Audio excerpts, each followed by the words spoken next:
The following is a presentation of Sertoba Media and Comey Media Incorporated.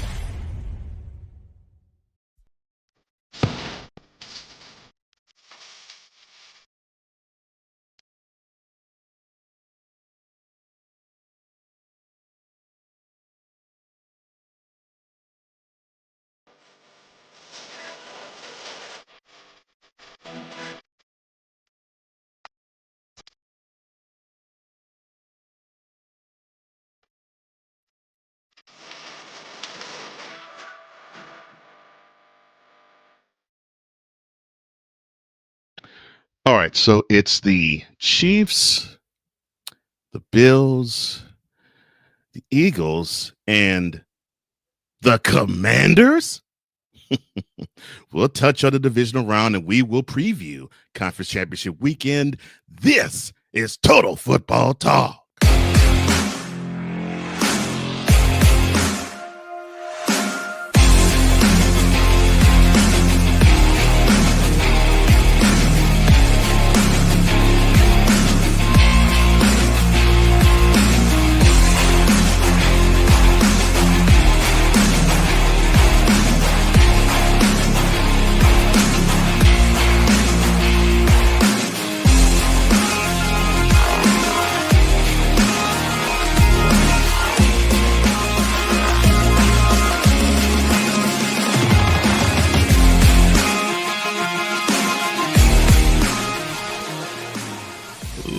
Ladies and gentlemen, boys and girls, children of all ages, welcome back to Total Football Talk. Hard-hitting news, grind action, and fun just the way you like it. I am one of the co-hosts of this illustrious program, Cole Johnson, of course, a.k.a. the mad scientist and the EP of all EPs. And when my other co-host joins me, I will give him a proper introduction. But we definitely are going to kick off, like I did that, the festivities of conference championship weekend. That will be in a 2-minute drill. But what we're going to do right now is we're going to go back, not way back, just to Sunday to Saturday. That's right. Opening drive, we review the NFL 2024 season divisional round. All right, let's go. We got trips, right? At 42, 989. On two. Ready? Ready.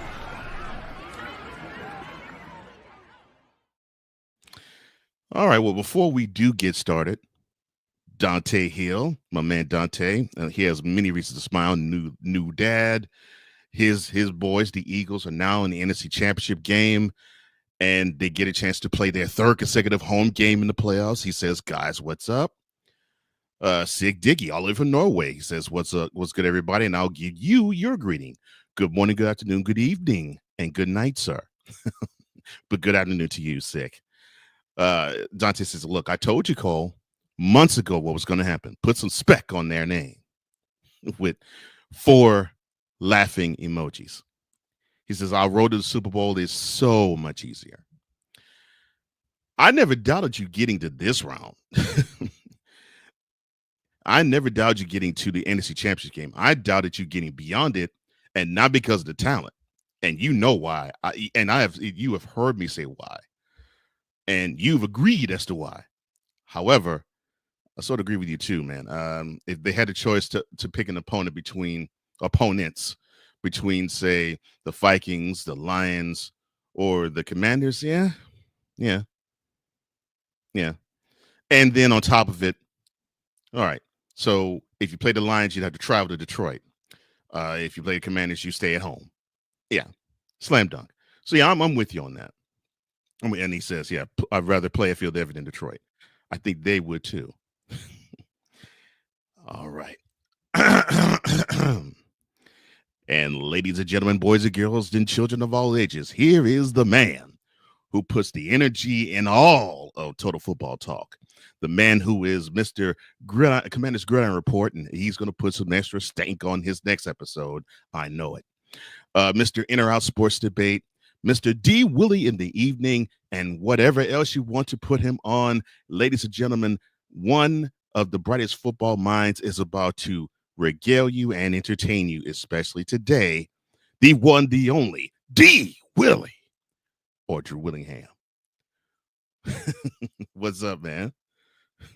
My man, it is great. We are back together again. You are looking like Hugh Hefner over there with the robe on Yes, sir. today as you Yes, sir. have some things to put out in this morning. I'm looking forward Yes, to sir. things you got to say. You're a bright football mind too, my man. Thank you. But we're down to the final four. We're Yes. down in one of those teams did not expect to be there. I may or may not be wearing the representation on my shirt today, but we will No. definitely get into that here within the next 2 hours. And I've also promised him that I'll get to that later. But yes, we got to let's keep that surprise for him. yes, we'll get that surprise. but here we go. All right, let's start with one of the Saturday games. And quite frankly, I think we're going to start with the game that I hate to say it because it involves my Texans. It's probably the least interesting of the four. Yes, I said it. The least interesting of the four. The Texans went to Arrowhead. They played the Chiefs. And you remember, I actually said on this program, the Texans can win this game if two things happened. If they didn't turn the ball over and if they did not commit any penalties. Well, they didn't turn the ball over. But I knew darn well penalties were going to fly. And boy, did they ever. And because those penalties flew, along with some big-time miscues on the Texans' end that had nothing to do with penalties, they fell hard to the Chiefs, 23-14. Now, I'll give you the stat that sort of irks me about this whole game at the end of this.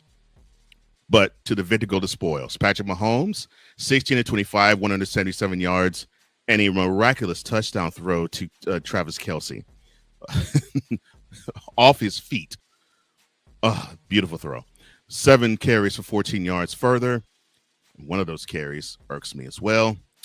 Travis Kelce, 7 receptions, 117 yards, a touchdown, and a view of Taylor Swift hugging Caitlin Clark after said touchdown.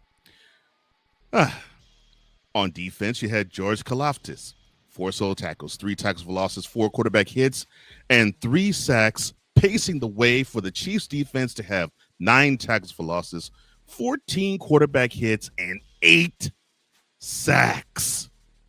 Yes, you heard me correct. 8. That's right. The Texans offensive line was like, Olay! 8 sacks. Not to be outdone, Harrison Butker, he was reliable with his leg. He converted all of his 3 field goal attempts. C.J. Stroud. Now, I have to give this man credit. In fact, I had to give him a purple medal. 19-28, 245 yards, 6 carries, 42 yards, and he was getting hammered all game long. Yes, he was. Oh, my gosh, he was getting hammered. But he played all the game well, and I had to give him credit for that. His toughness meter for me has risen. Joe Mixon, I would probably have to say, other than maybe Will Anderson Jr. was the Texan of the game, but I probably would Anderson than I would Mixon. He carries 88 yards and a touchdown. He also had 2 receptions with 12. He paced the way along with Stroud in rushing 149 yards on the ground against the Chiefs defense. Nico Collins in the air, he had 5 receptions, 81 yards. Will Anderson Jr., man, he had a stud of a game. 4 solo tackles, 3 tackles for losses, 2 quarterback hits, and 2 sacks. And if he could have put the team on his shoulders, he would have willed the Texans to victory by himself. Yes. And Will, if you're listening to this, you got hosed on that rough and pass penalty first quarter. You got hosed on that, my friend. But the big time ire for me goes in the direction of Kaimi Fairbairn. If you don't know who he is, he's the place kicker for the Texans. 2 of 4 field goals. Yes, he missed 2 field goals. One was not even close to 55 yards. In fact, you probably could have put another set of uprights, and it was to the right of it. The other got blocked, and he missed his only extra point attempt. Now, here's the stat to me that really does it. The Texans outgained the Chiefs 300. I think it was like 315 and 320 yards to 215. It was some drastic variance of that nature. Any team that gained that many amount of yards over an opponent was, until this game, 49-0. Make that 49-1 because the Texans went down hard to the Chiefs. Your thoughts on this game, because I could go on a soapbox and just go ham on what I witnessed. The game was so bad. I'm sorry. I'm sorry, Cole. It was so bad. It's horrible. Oh, but it's not for reasons that you think I'm going to say at the same time. This game was so bad because the refs were bad. I agree with you, Dante. This game was bad because of the amount of penalties that were called.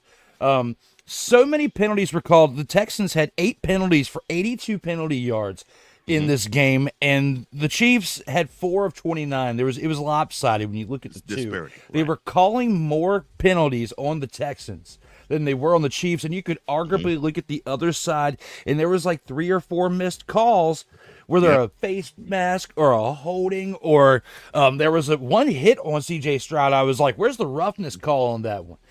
So I'm looking at this game, and people say that the Chiefs, the refs are in their pockets.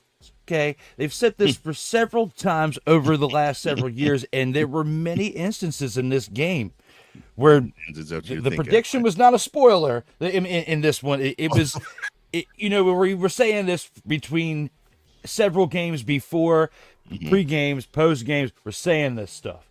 And now we look at this game right here, and C.J. Stroud was tough. He looked better in this game than he did in the wild card round. Okay, he did. So he looked like he improved a little bit. Yes, he did. Like the number 2 and number 3 overall picks from the previous draft definitely are paying dividends for this team, and it's been paying dividends for this defense, which is a big reason why the Texans made the playoffs to begin with, because their offense was struggling this year. You and I were talking about that throughout the entirety of the year. We get to this game. Just like another game where we're going to talk about another team upsetting a number 1 team. This could have potentially happened in this past week's game. We could have seen the Texans. You and I were talking about it last week. We wanted to see it happen. We were being realistic and saying more than likely the Chiefs were going to win this game. Yeah. But for reasons why we said last week that the Chiefs were going to win, it definitely paid off in this game this past Saturday, because the Chiefs were getting calls that the Texans weren't. And you break it down and look at it right there, because there were no fumbles, there were no interceptions, there were no turnovers at all. 0. So how can you turnovers at all? so how can you force turnover? How can you force things to happen in this game? You call penalties. So basically the game's going one way. The Texans only went for it on 4th down once, and the Chiefs went for it twice, converted only 1 of 2. So you got to do something with the game, and they weren't going beyond 3rd downs a lot, because you look at what the Texans did. They converted on 10 of 17, which is actually pretty remarkable against that Chiefs defense. That's a good conversion rate. Right. That's a very good conversion rate. When you're doing it against Chris Jones and other on that defense, that's still a big reason why the Chiefs had as much success as they did this year.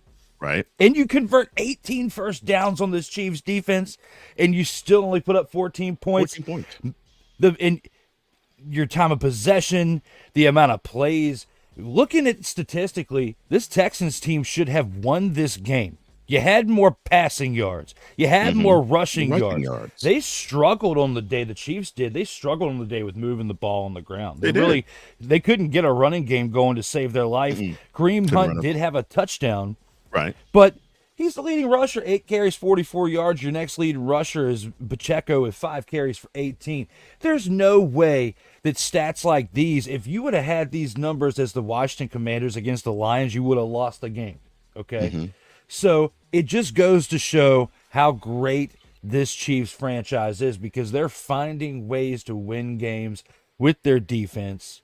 When you're Patrick Mahomes and you have less than 200 yards passing, 177 passing yards in this game, C.J. Stroud nearly throws for 250, has his top-tier running back who establishes the run over there for the Texans with 18 carries for 88 yards, and you're putting up the numbers that you did, and you just get Nico Collins back, who's been banged up this year. This Texans team's been banged up pretty bad, very similar to the Detroit Lions, but maybe a little bit worse. And you have stats like you do in this game, and you can't win. I'm sorry, but I'm not saying this was Tim Donaghy, okay, of the NBA. Like, I'm not saying this is that. Not But Tim I Donaghy. feel like somewhere, somehow, whether it was 1, 10, 12, or 2 dozen, it feels like the fix was in. Yes. I don't know. They grease the ball. Yeah, you can grease the ball or take a little PSI out the football. I don't know about all of that. We're not going to go back to Deflategate, Spygate. But what I am going to say is this. Something just felt off with this game. And even though Kelsey did what he did, he was the highlight of the Chiefs' offense because he had – Patrick Mahomes only threw for 60 yards without Kelsey in this game. Right. Because he had 177 passing yards. Kelsey put up his best numbers in a put up his best numbers in a postseason matchup, 117 receiving yards with a touchdown averaging nearly 17 yards per catch.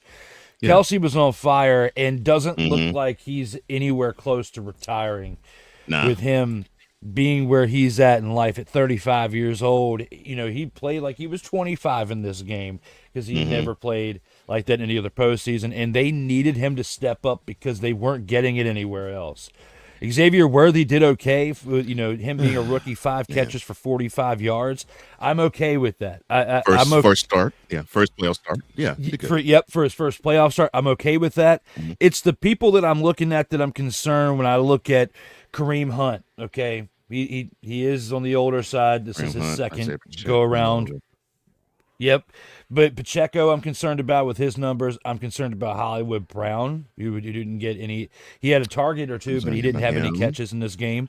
Where was DeAndre Hopkins, Cole? That's who I'm concerned about the most. Yes. Where was DeAndre Hopkins? How are you going to win games in the future when you have DeAndre Hopkins who has 2 targets but no catches? What in the expletive is happening out there for the Chiefs? If it was not for Travis Kelce stepping up in this game, we would be seeing the Texans move on to the AFC championship game. That's what we would be seeing right now because you had no running game. You had only take Travis Kelce out of it. You had no receiving game. The Texans got screwed with the amount of penalties. 8 penalties for 8 penalties for 82 yards is what it was. And the Chiefs had 4 of 29. The fix was in one way or another. I don't care how or what level. Somebody was jerking a chain somewhere or jerking something to make things happen. Well, see, I'm glad I could be classy in this situation, and I could actually allow you to say all of those things. I don't disagree with you. I do think there was some funny business when it came to the Zebras. I'll admit that. And I mentioned it before I threw it to you. I got hot with the roughing the passer penalty in the first quarter on Will Anderson. I'm like, how in the heck you hit the quarterback in the chest? That's the one I was talking about. You don't touch his face. You don't touch his mask even, and you throw a flag on that. I'm like, come on. That to me was ridiculous. Now when Anderson and Tuoto collided together. Right above Mahomes when he slid, I almost can let that slide. But my thought process is, and unfortunately I hate to say it, I think it's going to be even worse. One of these quarterbacks is going to bait what Mahomes did bait into, and they're going to get tattooed even worse than him. And you're not going to like the results of it because you're having these offenders go hard, and you train them to go hard. Then they got to let up. When the QB just all of a sudden at a moment's notice decides to dip, but I can let that slide a little bit. But I still thought I'm like that was minimum contact. I've seen worse hits on a quarterback when they slid go, and not be flagged. So I'm like, okay. I'm sorry. Go ahead, man. I was just gonna say you're talking about baiting. This is one thing you got to be concerned about when it comes to baiting. If he's a master of that, you got to stay clear of that. Yes, he is. I mean, Mahomes has a PhD in baiting. I mean, he will bait a defender to get a 15, just cause. And he tried to do it with a flop. And the refs talk about refs. They didn't throw the flag on it because they saw, oh yeah, you trying to act like LeBron James. I'm sorry, that wrong program. But Oh, oh, so we were up here. Oh no, it's not there. I thought we had it to click. No. oh Lord. But yeah, I mean, Oh, we do have it to click. But never mind. We'll go back to it later. I'll save it for later. But okay, cool. But one of the things that I wanted the Texans to do, and remember, early in the season, I said to you, and there was a lot of people who were saying, well, yeah, this team can go to the AFC Championship game. This team could be an AFC title contender. I'm like, not yet. They have pieces. I mean, Will Anderson, Danielle Hunter, Derek Stingley, Kamari Lassiter, who I thought, okay, he probably needs this year to grow. That dude is a stud. On the other corner, I'm like, wow, this dude got talent beyond talent. I mean, just the defense alone, I'm like, okay, I think I know how they're going to do it this year. They were a little bit more aggressive offensively. I think they're going to try to not be as aggressive offensively. They're going to try to ground and pound, and they're going to try to rely on the defense to bring them home. And I'm like, okay, normally when that's the case, some growing pains is going to have to happen. And they had to do a lot of growing pains. People were talking ill about C.J. Stroud. Oh, yeah, we see regression with him. Well, I mean, it's not regression from the standpoint of the five in front of him regressed. Yes, even Mr. Pro Bowler himself, Laramie Tunsil. The offensive line regressed. And so I don't care who you are. I mean, we saw slippage with Patrick Mahomes when offensive line faltered for the Chiefs. Not this year, not somewhat last year, but a quarterback needs offensive line, and that offensive line was porous. You need no further evidence than what we saw Saturday. 8 sacks allowed, and that's just the sacks.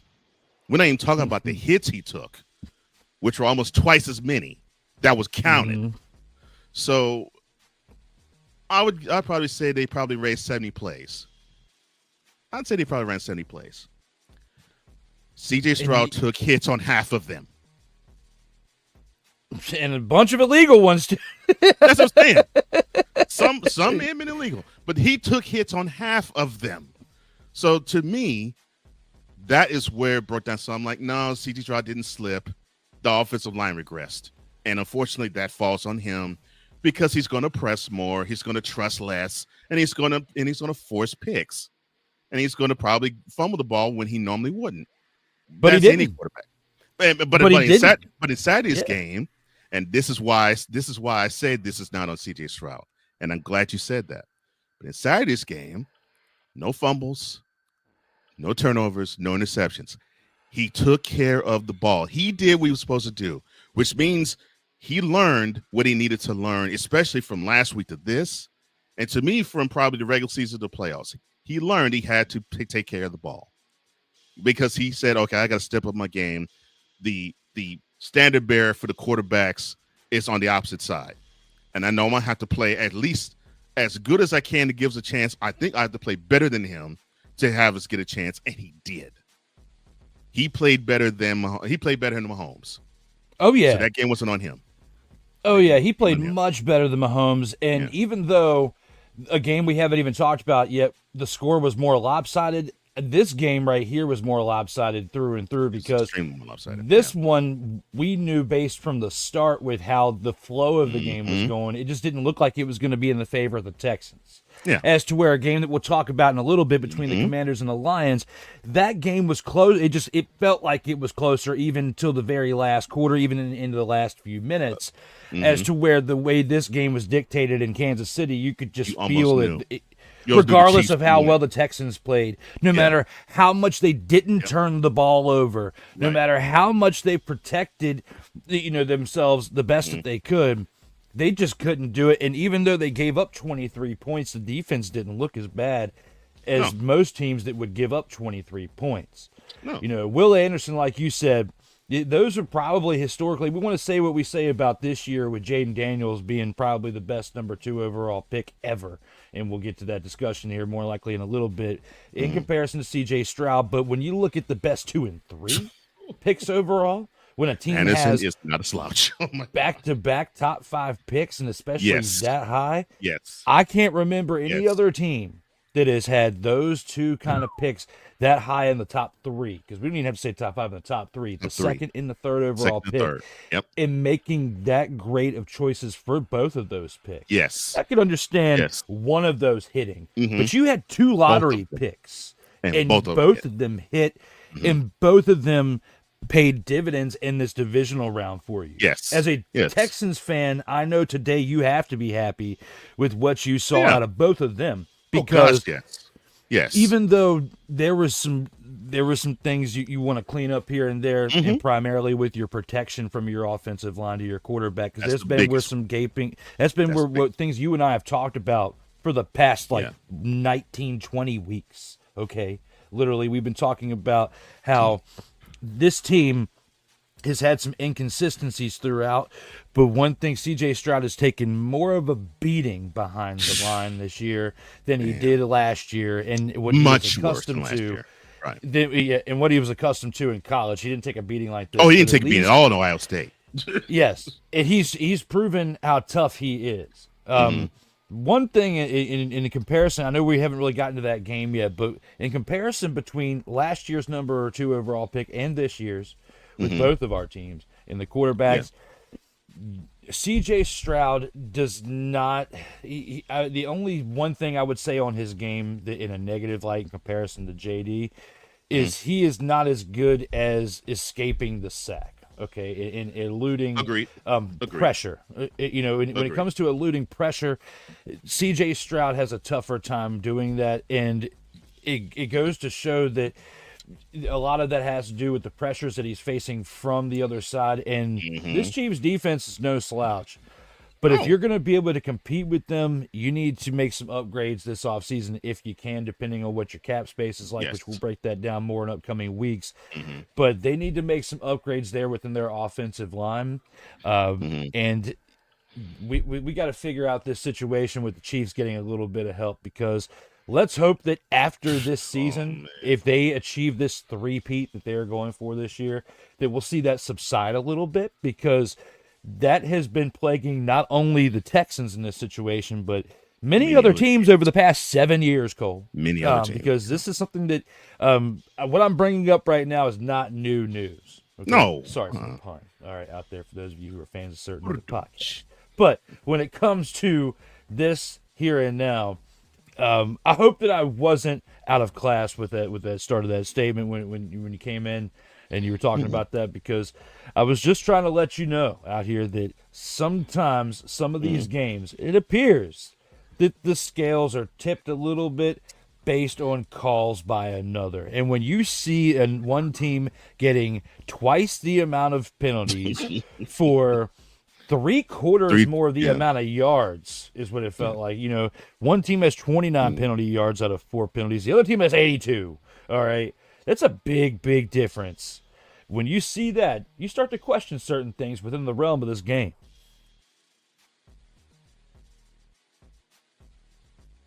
Might be a little frozen right there. Hopefully I am still going. But my man is frozen over here on the other side. But looking at how things are, hopefully I am not frozen. It looks like I'm moving out here in these streams. But there he is. He's back. Had you frozen for a second. Oh, sorry about that. Mr. Freeze. I think I think you sort of caught what I was putting down when we predicted this game. When I said the Texans have to play a perfect game, no turnovers, no penalties, and the statement when I said we already know the Texans is going to get a lot of penalties. I think you sort of got how I felt about how the flow of the game was going to be. Because in my opinion, if all things were equal, the way the Chiefs have been playing the last couple of years, and if the Texans had an equal footing, it would have been an entertaining game. I'm not saying that the Texans would have beaten the Chiefs 10 times out of 10, but if they would have played the game that they played Saturday, and the referee issue was not going to be in play, Texas would have won that game. And I think that is what makes me happy about the Texans and what upsets me about the things about the Chiefs. It's like, wow, it's to the point where you have to play other elements, and I'm not just talking about the weather and the fandom. And it's like, dang, you got to overcome all of that to beat this team. And I felt that coming into it, but I was like, I'm not going to make an excuse, and I'm still not. The Chiefs were the better team in this game because you got to take advantage of your moments. And just with Ka'imi Fairbairn alone, they didn't. I mean, one missed extra point and 2 missed field goals. That right there. I mean, what's that? 7 points off his leg. So, and I mean, it still would have been a 2-point L, but still, that's 7 points. There's 7 points of opportunity that you can't lay the foot of the blame on the refs. You can't lay the foot of the blame. You can't even really lay the foot of the blame on the weather. Yeah, it was a little windy in Arrowhead, but still, you make adjustments to that.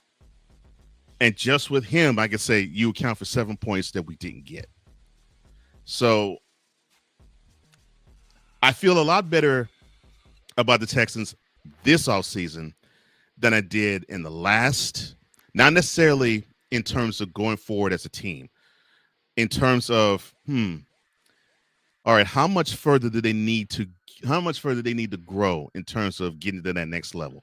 Because the second half of last year's game, when they were in Baltimore in the divisional round, and they got boat raced in the second half, I was like, whew, yeah, the Texans need to do a lot of things to be up to where the big boy is supposed to be. They're not even close to there yet. I'm coming away off of this game saying they're getting close. So I feel better about that. Now, can they build up a strong offensive line? That is another story of another time. Hopefully they do. They need to. But the Chiefs were a better team. Texas, you had a great season. Sorry you had to go out the way you did. And a lot of people think that you did not lose that game fairly. And not just Texans fans. So you know that. But to the Chiefs, the fit to go to spoils. To the AFC Championship game you go. Congratulations to you for the 7th consecutive season. Dang. Mahomes is 7-0 in the AFC Divisional Round. Jeez. Whew, that's ridiculous.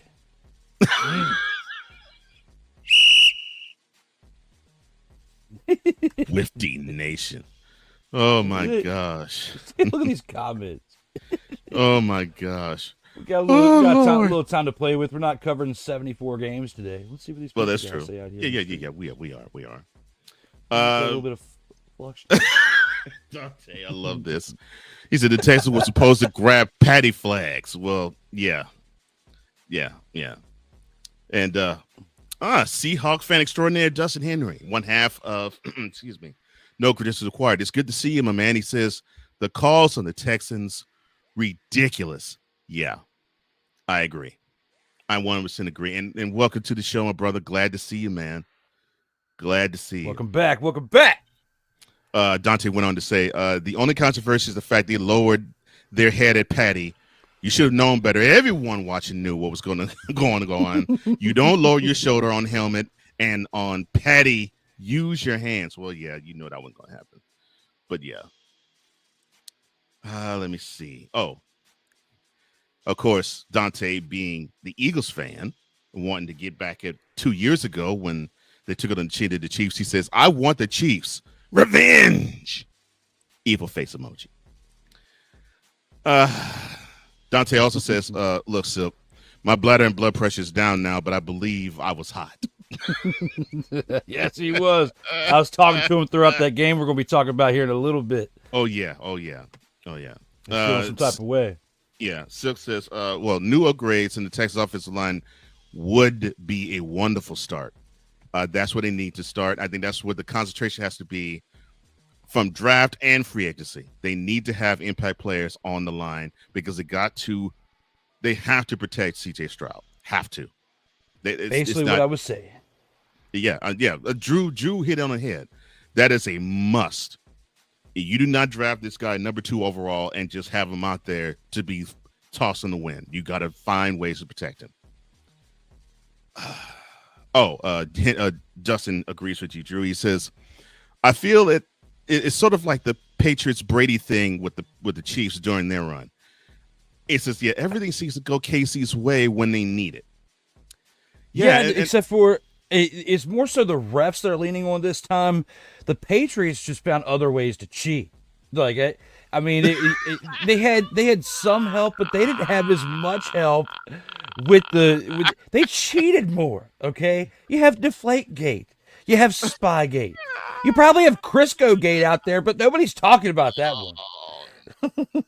Crisco Gate. That would Crisco Gate. That probably would be with Brady was a former baseball player. You might need a little bit extra curve on that football in tough scenarios. Yeah, Crisco cut through Gate. wind out there when it's like 10 degrees out there. Crisco Gate might help your way. Yeah, well, unless you're Mark Andrews. I'm looking forward to hearing that one. Playmaker. It's time for you to come front and center, sir. He says, all right, I'm here to face the music. Let me have it. And you shall. So we will go Sunday. I said we will go Sunday.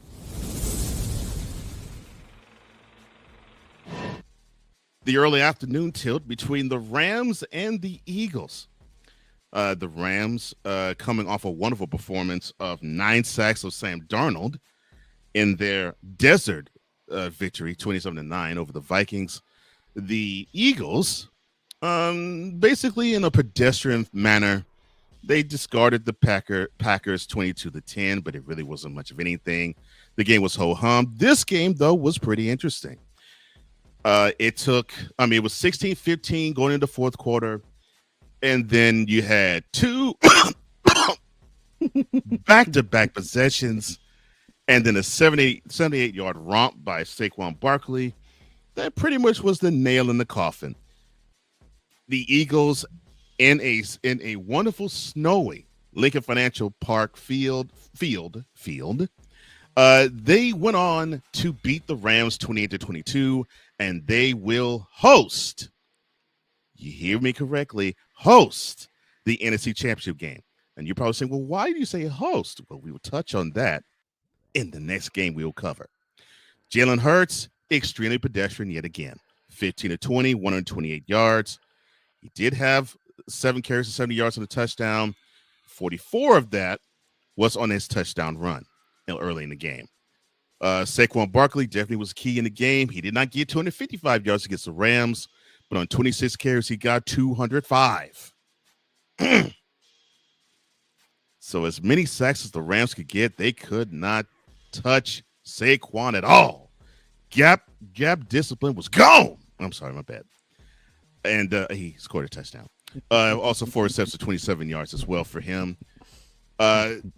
He and Hurts on the ground paced the way for the Eagles offense to gain 285 yards on the ground. Now, normally this is a stat you would see for throwing. They ran for 285 yards against the Rams. Wow. On defense, Jalen Carter was the stud. And I'm going to say this to you, Dante. It's time this man wakes up, because I believe your defense needs to center itself around him. 2 tackles for losses, 3 quarterback hits, and 2 sacks. And that man was a disruptor du jour at the end of that game. He basically was the one who closed the game for you. He closed the game out. He saved a potential touchdown to be thrown on that last possession. A sack and a hurry. I mean, that dude was a monster in that game. And shout out to Tuck on it. And help me out, Dante. Linebacker. Fourth quarter, I kept seeing his name, and he ends up getting a fumble recovery. I think he recovered Stafford's fumble. That dude had a beast of a 7-minute stretch. Ooh, yeah, your defense is awesome, bro.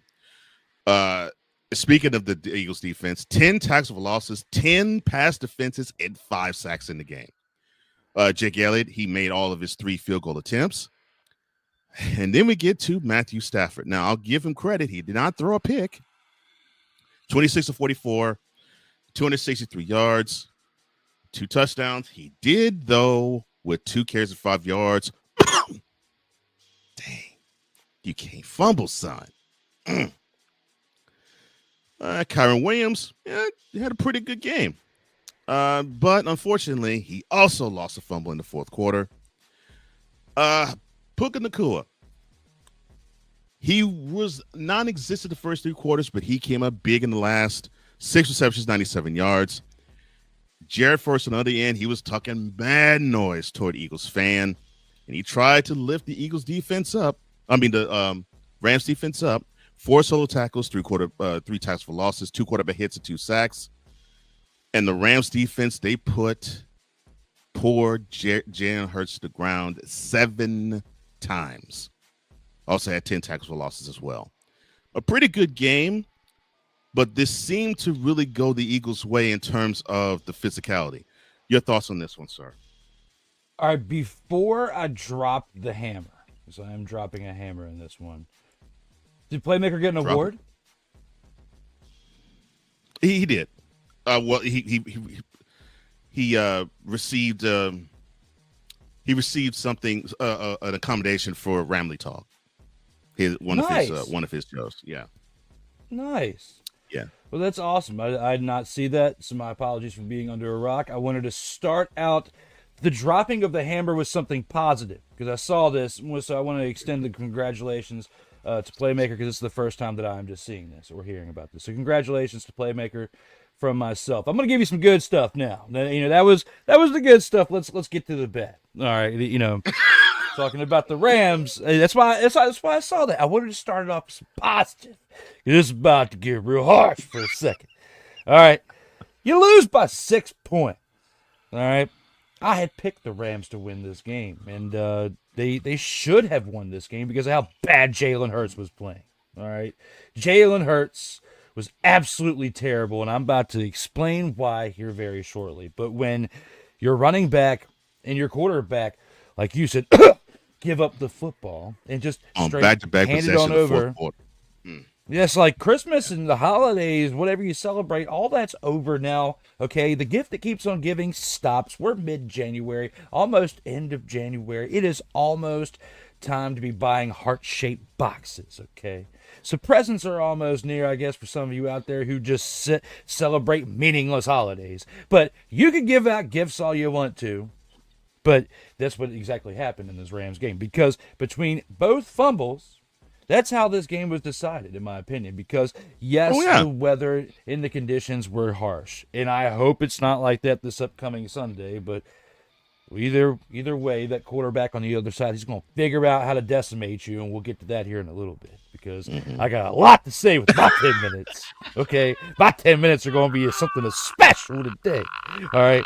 But here and now, when it comes to this game, when you're playing in the nice, warm, well, extremely warm conditions of Los Angeles right now. But when you're used to playing in the warm conditions and the nice weather, when we get to situations like this in playoff football, it just goes to show the inexperience of being able to play. And that was for the majority of the team. When you have someone like Matthew Stafford, who has a lot of experience in playing in cold weather with his time in Detroit, not actually in Detroit because they play in a dome, but who he plays Chicago in the division and Green Bay, between Chicago, Minnesota, and Green Bay. They play indoors in Minnesota, but yeah. But you still got to walk outside. But that's the same thing as Detroit. So, still, being around the weather, playing in 2 bad cities as far as Green Bay and Chicago, like you were saying, like we were talking about, but you still have to commute and move around in tough weather and conditions in Minnesota and Detroit. So you don't escape it. True. And they have outdoor practice facilities That's when right. they are preparing for Chicago and Green Bay in their own locations because they live there and they can practice in those. My point is that Matthew Stafford in his 10, 12 years in Detroit, he wasn't. He was accustomed to playing in Yeah. bad weather. So Yeah, he for wasn't him, phased. Yes. in the penalty that he had with that fumble, which that ball was just smacked right out of his hand. I mean, he's holding it. He's standing there. The stance that Matthew Stafford had on that play when he fumbled that football, I was very surprised to see the nature of it, because it's not like he ran and it got popped out. He's standing there, it's in his hand, and it just literally, he smacked his hand, and the football, it just floats on the ground. Okay, that to me wasn't more so a result of the bad weather. That was him not tucking the football, him not being aware of his surroundings, a little late in his decision making, I would say, because you take away that fumble in itself, and the Rams convert and they score on that drive with a touchdown, which would have been possible. They would have won by 1 Game point, would have been over there. 29-28. That would have been a completely different game in that point. So Yeah. when I sit here and I say I want to go off on them, I'm primarily going off on Matthew Stafford because, even though he didn't throw an interception, that fumble paid big dividends. Yeah, he had nearly 20 incompletions. Nearly, I say, because he had 18, but 18. 163 passing yards. This game, I was talking about how the last game we were talking about was more lopsided in the fact of how things were with the refs. But this game, the Eagles should have lost. When you look at the fact of Jalen Hurts, even though people would say 5 incompletions, that's not that bad, but 128 passing yards, you expect more out of them because they're used to playing in these conditions. Yes, he had 70 yards on the ground, but he did that on just 7 carries, and he had a touchdown. Saquon was the big pivotal moving force for the Eagles offense because he had 26 carries for 205 rushing yards and 2 touchdowns. He even added another 27 receiving yards. And just the Eagles offense between the two of them and a little bit of help from Gainwell, they, like you said, they had 285 rushing yards. Overall, with the fact that Jake Elliott knows how to kick in terrible conditions, because his footballs he was kicking was cutting right through the wind. And that you is can even amazing. tell the way he was kicking was different than usual. Like he was primed for this situation right here. Yeah. For the Rams, it was definitely not that case, because even though Josh McCarty made his 2, this was not made for the Rams to win in special teams. No. The biggest effect that they had, because their defense wasn't horrible, but at the same time they couldn't really contain Saquon, and that was what really outdid their defense. But had it not been for that one, if they would have taken away one of those 2 fumbles for the Rams, they would have found a way to win this game, I believe. And both of them cost them, but I feel like you take one of them away, and that one that was a big momentum shifter when Matthew Stafford did fumble that football in the second half, I feel like you take that one away, we're talking about a different result at the end of this game today. Well, we could do simple math on that one. You take away the Kyron Williams fumble, and you take away the Matthew Stafford fumble. Both of those fumbles led to field goals for the Eagles. The score would be 22-22. So we may have it worse going to overtime. So both those fumbles were very, very costly. And I agree with you. If one of those fumbles didn't happen, the Rams may have found their way to get a W. And thank you, sir. Saquon, that was the name I was looking for. It was like every play in that stretch where both Williams and Stafford fumbled, I kept seeing 53. I kept seeing Bond. I'm like, dang, he's on every play. He flew around. To me, he was the star of that first the first part of the fourth quarter. I was like, man, that dude is just all over the ball. And then to me, Carter took over defensively the rest of the way. But I mean that. What I noticed, it sort of was like a tale of 2 games too. And I'm sorry, Stafford did throw over 300 yards. So my bad. But it was like a tale of 2 games. Like the first quarter and a half before the snow started to really fall, the Rams seemed to really hang well and seemed to flow well with the Eagles. Whatever they wanted to do, even with Saquon and not being able to stop him. But to me, a portent of things to come was basically having wide open lanes for even Hurts to run through I'm like, well, if you're gonna have wide open lanes for Hurst to run through, you know they're gonna be wide open lanes. They'll have him for Saquon, and he'll hit those holes faster. So, yeah. But when snow wasn't falling, the Rams seemed to play pretty well, at least offensively for sure. But man, when that snow started to fall, man, the Rams offensively just simply they seemed stuck until the touchdown drive and the last drive. Uh, it was as if they really didn't know if they could go deep. They didn't know if they could actually throw an immediate. So he only tried screens and running the ball for a good long while. And because of that, I think that stopped the whole momentum of the Rams. And we're not talking about them being routed. I mean, it was 16-15 going in the fourth quarter. I mean, when the Rams got the ball to start the fourth quarter, the play before that was a safety. So the Rams had the momentum. It wasn't as if the Rams could not play in that condition. I think for some reason they seem to be a little too conservative on offense. Crazy as that is, but I think they were a little too conservative on offense, and it hurt them. It hurt the whole team that they were, especially when they had the momentum, and it just hurt them. But oh well, they go home. The Eagles with Saquon having a big game and Jalen Hurts having another game where Eagles fans will complain about him and Nick Sirianni yet again. But it doesn't matter. They're in the NFC Championship game for the second time in 3 years. I mean, what can you do? I mean, I'm sorry. I mean, that is the formula for the Eagles. Am I allowed to call him his nickname for him? Go ahead. I can? Yes. I can say that word? Yes.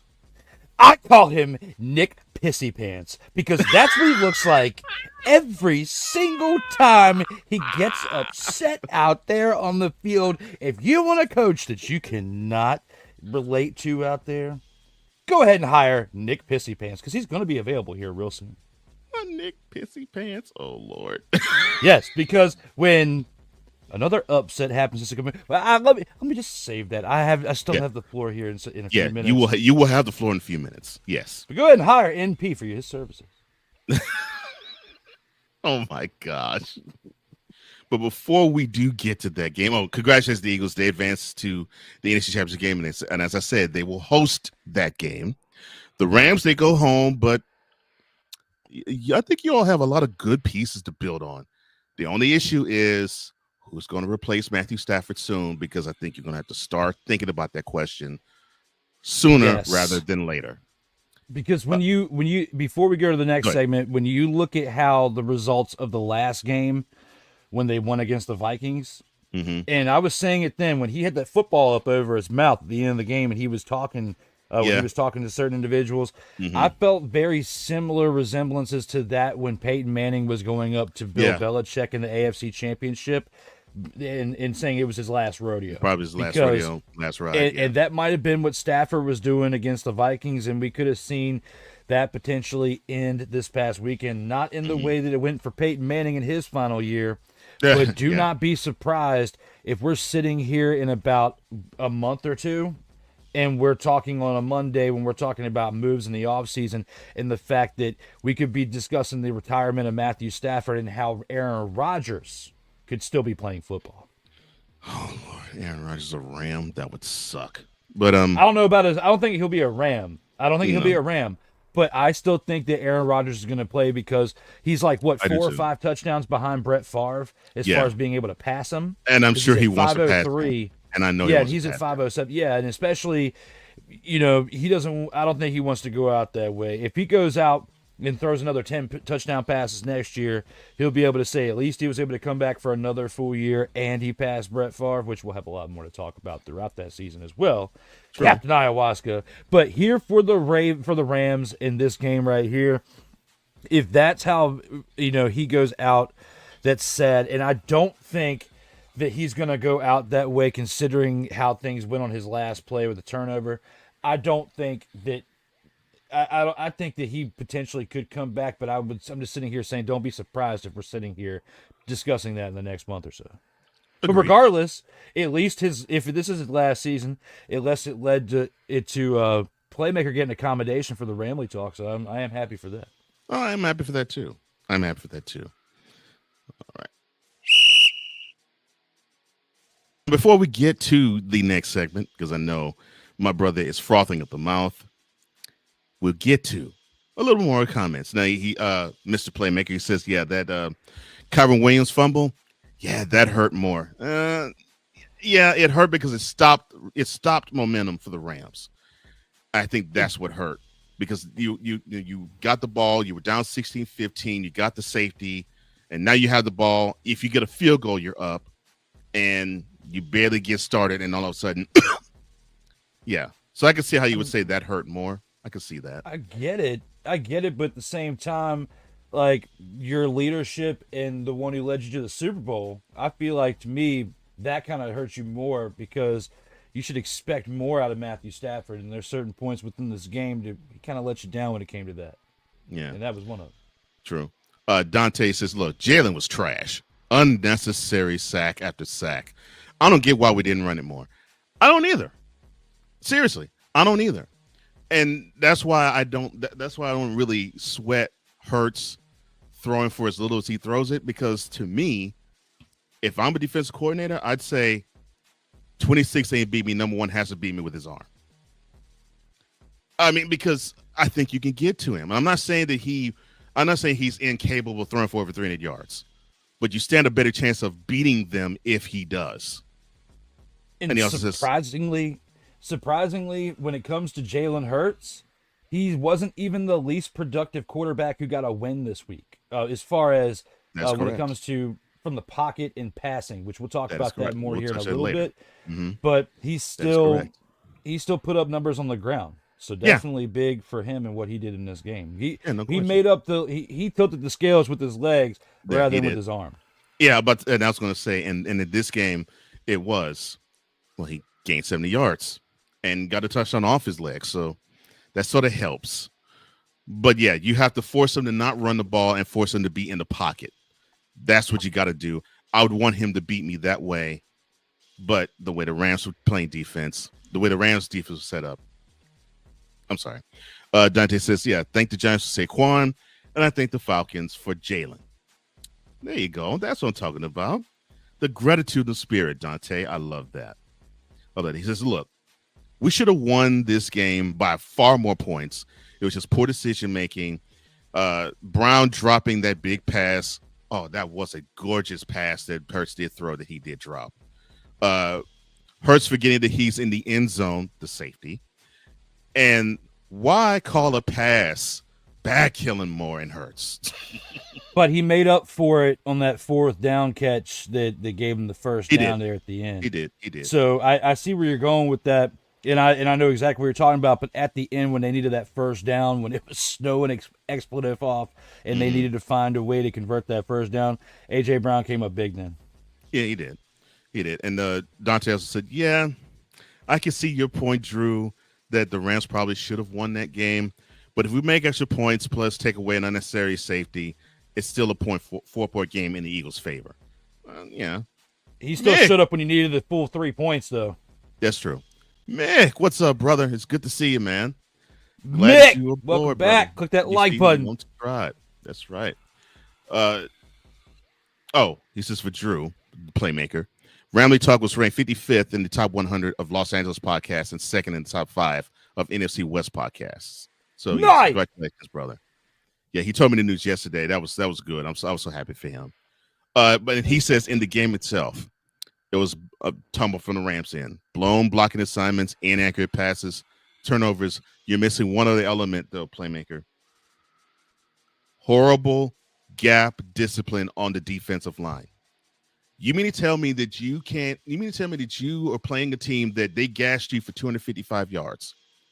So off the bus, the defensive line didn't have Stockholm syndrome and say, Saquon Barkley can't get off past the line. Saquon Barkley can't get past the line. Saquon Barkley can't get past the line.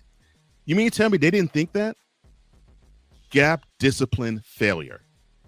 Because there's no way that he should have followed that 255-yard performance in the regular season with a 205-yard performance in the playoffs. So yeah, I put the most of the blame of that on them.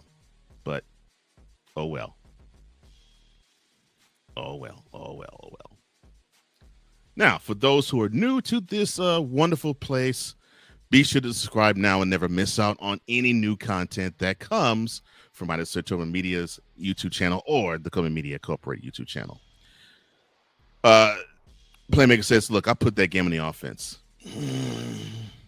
Yeah. This was I'll say this, Playmaker. It was a total team loss because the offense shouldn't have turned the ball over the way they did. They should not have been grounded to a halt as soon as they saw White on the ground. And defensively, although they got out to Hurts, 7 sacks is nothing to sneeze at. Even before that touchdown run, if I'm not mistaken, Barkley already had over 100 yards in the game. So there you go. Oh, man. What's up? The monarch of wrestling and the hardest content creator that I know because he has so many podcasts named Funny. Cool McCain. What's up, my brother? It's good to see you. I know you happy, brother. You along with your ego compadre Dante. You got to be smiling. Hosting an NC Championship game. Oh yeah, I know you happy today. And speaking of why you're hosting instead of traveling, let's go back to Saturday night because I believe I owe my brother this. Detroit Lions, #1 seed in the NFC. They were a double-digit favorite coming into Saturday night and coming into town where the upstart Washington Commanders, and even though the Lions had their bye and they had their King of the North battle where they successfully beat the Vikings to earn the #1 seed, the Commanders came off of a doink off the right upright into the divisional round to play the Lions. And this was probably the most entertaining game of the week for 2 quarters, maybe 2.5. But I'll be doggone, the team in white actually controlled the game for the most part against a team wearing the Honolulu blue. And it turns out the Commanders went into Ford Field and garnered the upset of the week, 45-31. Let's touch on Jaden No, I'm not going to touch on Jaden Daniels yet. I'll touch on the rest. I'm going to save the best for last. Austin Eckler, and I needed to see more of him, and finally we did. 6 carries for 47 yards and a good run that basically led the way to basically say, Lions, you're done, you're out on that drive. 4 receptions for 41 yards. So Eckler actually bringing the what he did with the Chargers finally over to the Commanders to actually do it in the way that I think they saw he would do it.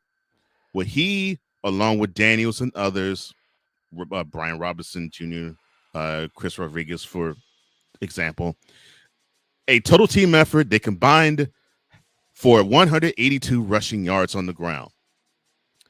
Terry McLaurin, 4 receptions, 87 yards and a touchdown. And again, as I said last week, I continue to say it, I believe you have found another weapon in De'Ami Brown. Another good game. 6 receptions, 98 yards for him.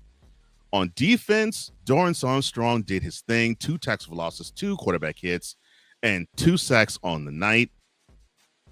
And then we get to Jared Goff, and he was harassed all game long. 23 of 40, 313 yards, 1 touchdown, but 3 interceptions.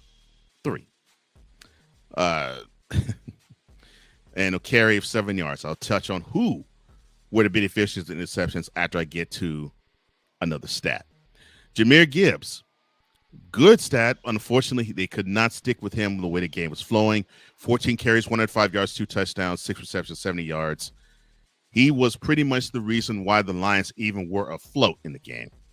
The Lions offense, they passed for 320 yards. They rushed for 201. Amon-Ra St. Brown, 8 receptions for 137 yards. And then we get to Jameson Williams. He had a reception for 19 yards. He had a carry for 61 yards off of a reverse on a touchdown. He was also 0 for 1 with the pick. And those who benefited from the picks, I should say, Mike Sanverstrill, I'm sorry. He had not just one, but two interceptions. Jeremy Chin, he had a pick. And then, to me, the play of the game, the Quan Martin 40-yard pick six. With the game then 24-21 in the favor of the Commanders. Goff threw a pick to him. He returned it for six, which made it 31-21. And the game really wasn't that close. And now the star of the game, Jaden Daniels, the rookie quarterback. He ain't no rookie. 22 of 31, 299 yards, 2 touchdowns, 16 carries, 51 yards, and 0 turnovers. All of those stats, and did not turn the ball over at all. Wow. Now, I actually said this to my partner. I said, brother, I said, if the Commanders win against the Lions, you have 10 minutes to gloat all you want. So right now, I cede the floor to him. His Commanders will now be traveling to Philly to play against the Eagles for the NFC Championship game for the first time since George H.W. Bush was in office. W was not in office. George H.W. Bush was in office. 1992 was the last time they went there. So now, as promised, I'm a man of my word. D. Willie, do your thing. I think what I'm going to say, certain things I'm going to say are going to surprise you, Cole. First of all, I want to acknowledge a comment Dante has been spot on, except for he is wrong about one thing. It wasn't until last week that I believe that is incorrect, because I did say they were going to beat the Buccaneers, and I have called certain things throughout this year that other people thought was crazy, and I was right. So I've been saying Jaden Daniels was him for several weeks. To those of you who've been watching this show consistently every single week and not being fair weathered and not being fake, you've seen exactly what the expletive I've said every single week, and same thing with Cole every single week. So just to remind you of that, I'm going to click one button for a minute to show you what I said last week. Any final thoughts you have before we let the tribe go? Yes, Detroit Lions and your fans, you need to go back a little over a decade and watch an episode of The Breakfast Club when Birdman was on it. And just like he said, you need to put a little speck on my name. You need to put a little speck on the name of the Commanders, because you are not showing the speck. I'm already seeing some things from a man Hawk that I'm very disappointed about on Instagram story. And I'm going to clip this out and I'm going to show it to you when I come into work today. Because you need to put a little speck on the name of the Commanders. They're going to come in there. They might not be biting off your kneecaps like you bite off others, but they're going to be hungry too. And they're going to run around, and the game is going to be a little closer than what you think. You may win, even though I'm going to sit here and tell you that you're not. It's over. The Commanders are going to win, and they're going to upset you, and you're going to get beat by him, JD. It's ironic that it hasn't even been a year since I had this championship belt made. With the W, that doesn't even stand for the Commanders, it stands for Willywood, my nickname within the wrestling realm when I do my promos on their wrestling podcast. Now, when it comes to this, it fits when you have the Commanders Gridiron Report and the things that I have said over the last 2 seasons. When I started that program, that team absolutely sucked. They were 4-13. They were terrible. I was sitting here and telling you how bad they were. But it just goes to show you, when you make some changes within your culture, when you're forced to sell the team, which thankfully in my lifetime we're going to the NFC Championship while I'm an adult, because the last time they made it was in 1991 and I was 5 years old. Let me read something that was written to you pretty much by Hollywood. Washington played Dallas on November 24th, 1991. They also played the Eagles on December 22nd, 1991. They played those teams the same identical dates this past year. Tell me that's not destiny. Tell me it's not destiny for us to go into Philadelphia and show them who is their daddy in 2024, because it's going to happen for the second time, and this time with Jalen Hurts. When you have Jalen Hurts playing like he did this past week, you can't just rely on his legs. And if we could stop Sonic and Knuckles in Detroit, we could stop your punk expletives at home too.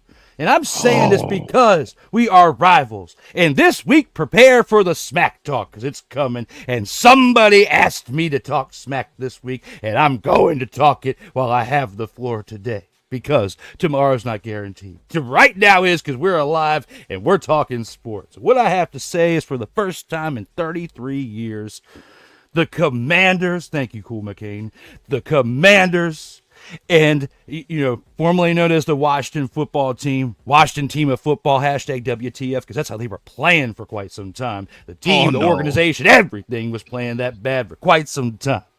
Me growing up as I will say it now, if you got to bleep it out on the other program, I'm sorry, Cole, but growing up a Redskins fan, okay, going to school.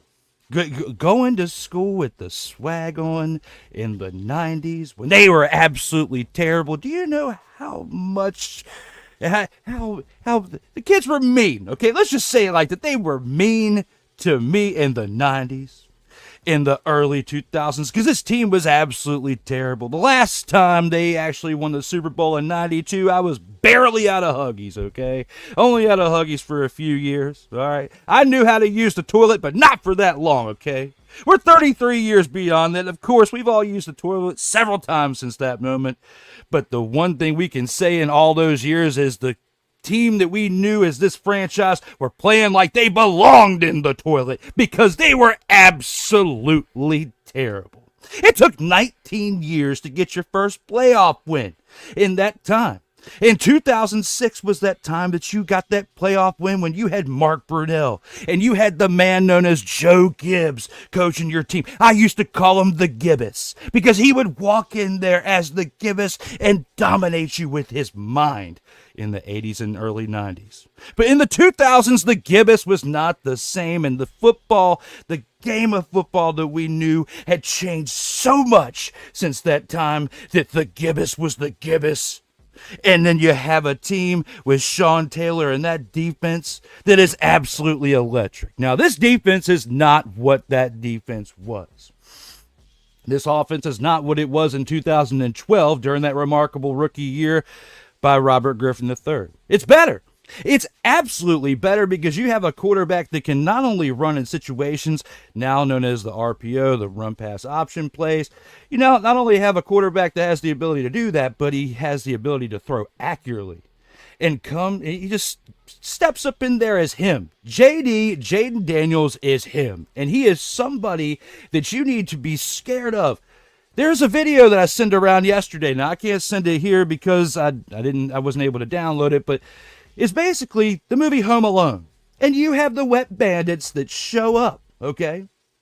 You have the Lions who are there, who walk out the house, and then you have the wet bandits that show up, and it's JD. And Kevin runs away because he is scared of JD. And that is exactly what it looked like what happened in Detroit. My man Hawk, I gotta give a shout out to him.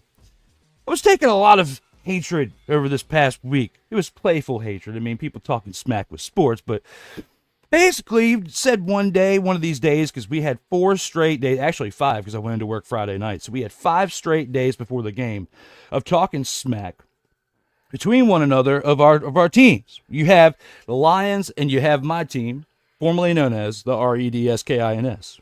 And in this game, I was predicting that they were going to win 35-31. And if you watch Total Football Talk Extra, the season finale this past Friday, I even said it there. I gave you a score. I said they were going to win 35-31. I was close. The Lions did score 31 points, but the Commanders just absolutely mollywopped them and scored an additional 10 points on top of what I predicted. I did not predict 2 touchdowns. Hawk was telling me they were going to beat our brakes and basically win 48-12 or some outlandish number like that. So there's no way that you're going to hold that offense to only 12 points. You might score 48, we might score 35 or something, and I could see that potentially happen and if things slip out of our way, but it didn't go that way.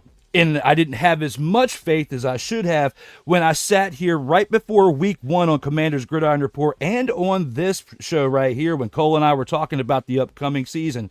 And I said this team could go 9-8, and I just didn't feel like they were going to go better than that. And Cole agreed and said that was a pretty good prediction considering that they were 4-13 the year previously. And a lot of people would have probably said I was giving them a little bit too much credit at that point, that they were going to go 9-8 at that point after going 4-13 the previous year. Having not seen Dan Quinn as a head coach in some time, having not seen Cliff Kingsbury in the NFL in a positive light in quite some time. And look at what this team did. Look at what they were able to maximize as far as the usefulness out of De'Ami Brown this year, when not enough coaches were giving him credit since being drafted not too long ago, and coming here and being a solid number 2 receiver this year for McLaurin, and doing it quietly until being noticed right at the end of the season. All right. So looking at what he was able to do for this team, look at how much not only the culture of changing the GM and bringing in a new head coach, offensive and defensive coordinator, and changing the entire structure of your coaching staff, and then drafting who you believe is your future at quarterback, your leader that for the next 10 to 15 years, as long as he stays with this franchise and is happy, which what they're building over there doesn't look like he's going to want to go over there anywhere anytime soon. As a Commanders fan, you got to know that as long as everybody stays healthy, including our quarterback, within the next 10 to 12 years, you're going to see some decent success.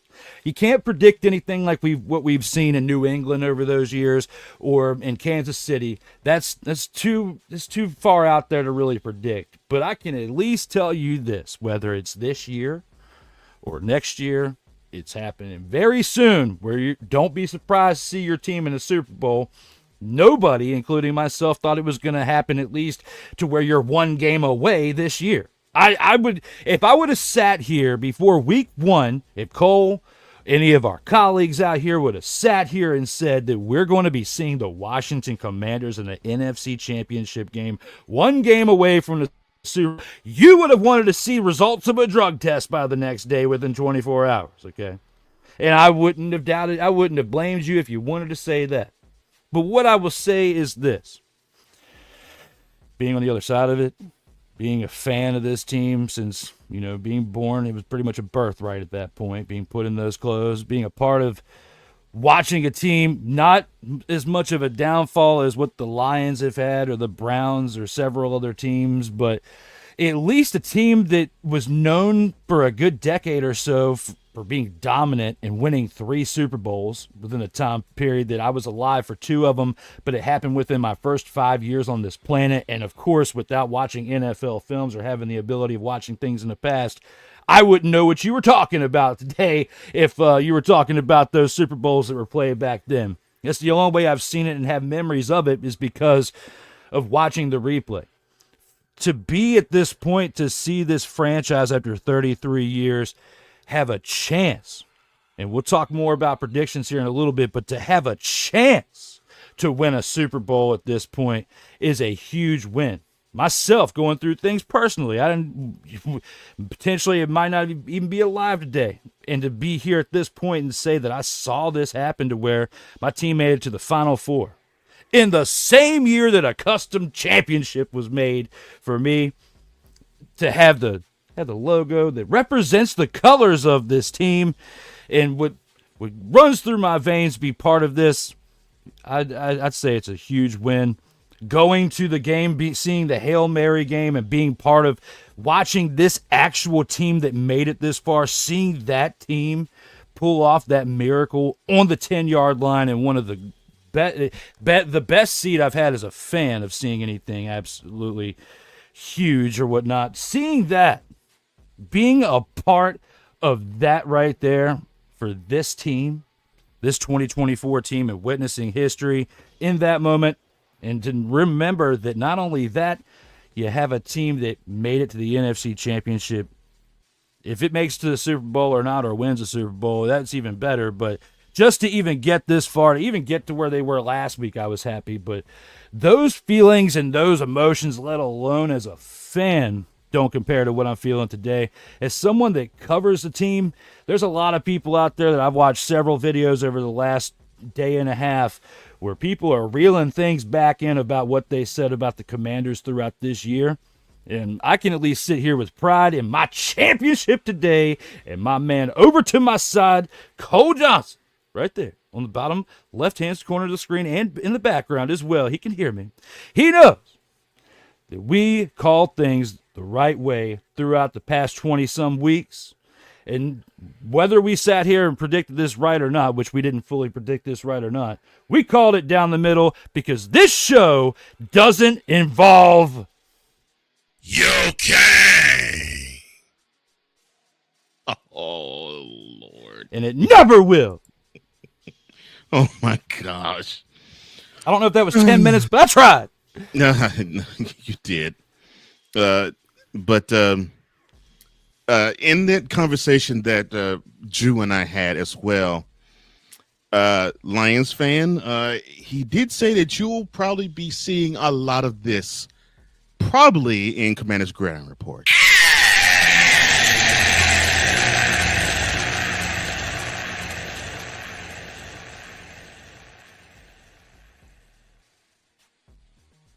You know, I'll say this, for a team that is not known for defense, I think you They all stepped did. up. Yeah, they did. I think they took the challenge, and they forced 5 turnovers on a team that basically made a living on taking care of the ball and being explosive. And you actually, it really looked like to me the Commanders was like, okay, yeah, you have an explosive offense. We'll show you that we can be just as explosive too. And you actually beat them at their own game, so to speak. And dare I say it, in his second ever playoff start, Jaden Daniels actually looked like he was the grizzled veteran, and Jared Goff looked like he was the one that had butterflies in his stomach. Yes, I know Goff threw for over 300 yards. Yes, he did throw for a touchdown. But five turnovers, he was responsible for 4 of them. And I just couldn't believe what I was seeing. Just from when the Commanders were on defense and the Lions were on offense, I was like, wow. They actually took what the Lions want to do, and they're like, you're not going to really do it because you got to play catch up. And I was really impressed with the defense more than I was with Daniels. That's not to say I wasn't impressed at all with him. I was hugely impressed with him. But I figured he was going to do what he did against the Lions defense. I did not think that the Commanders defense was going to really wreak havoc on Jared Goff the way they did. I did not. I'm sorry, but I had to. I saw it. I was going through looking at the comments. It is funny how all the NFC teams have been to the championship in the 2000s, but Dallas. Mm-hmm. You think you had Parcells? You had T.O. They had some pretty decent teams. And the commies made it for the Cowboys. Yeah. Yeah. And now the Cowboys. Wow, I didn't think I was going to go here, but I'm going to go there anyway. This has been yet another Beating a Dead Horse presentation. Now they own the longest stretch between the last time they went to a conference championship game and now. It's 30 years and counting, Cowboys fan. And now you get to see probably one of the worst sights for you. Two rival teams, Eagles and the Commanders, go in the NFC Championship game for the right for one of them to represent your conference in the Super Bowl. This season could not get any worse for Cowboys fan. And I know for Eagles fan, that makes it even better for them. And I definitely know for Commanders fan, I don't even have to ask Drew this. I know that is definitely something that's wonderful for them too. Because as much smack as Commanders and Eagles fan talk, because I've heard it. I'm not even talking about with the people I know. I've seen it and have been around it with people that are not affiliated with what we do. With the smack the Commanders fan and Eagles fan talk, they will combine and say, hey, at least we're not the Cowboys. And they get the chance to watch 2 of their 3 biggest rivals go at it Sunday. at 3 p.m. Oh my gosh! But yeah, We could potentially be saying this for another 10 years to where you're 40, Cowboys are still.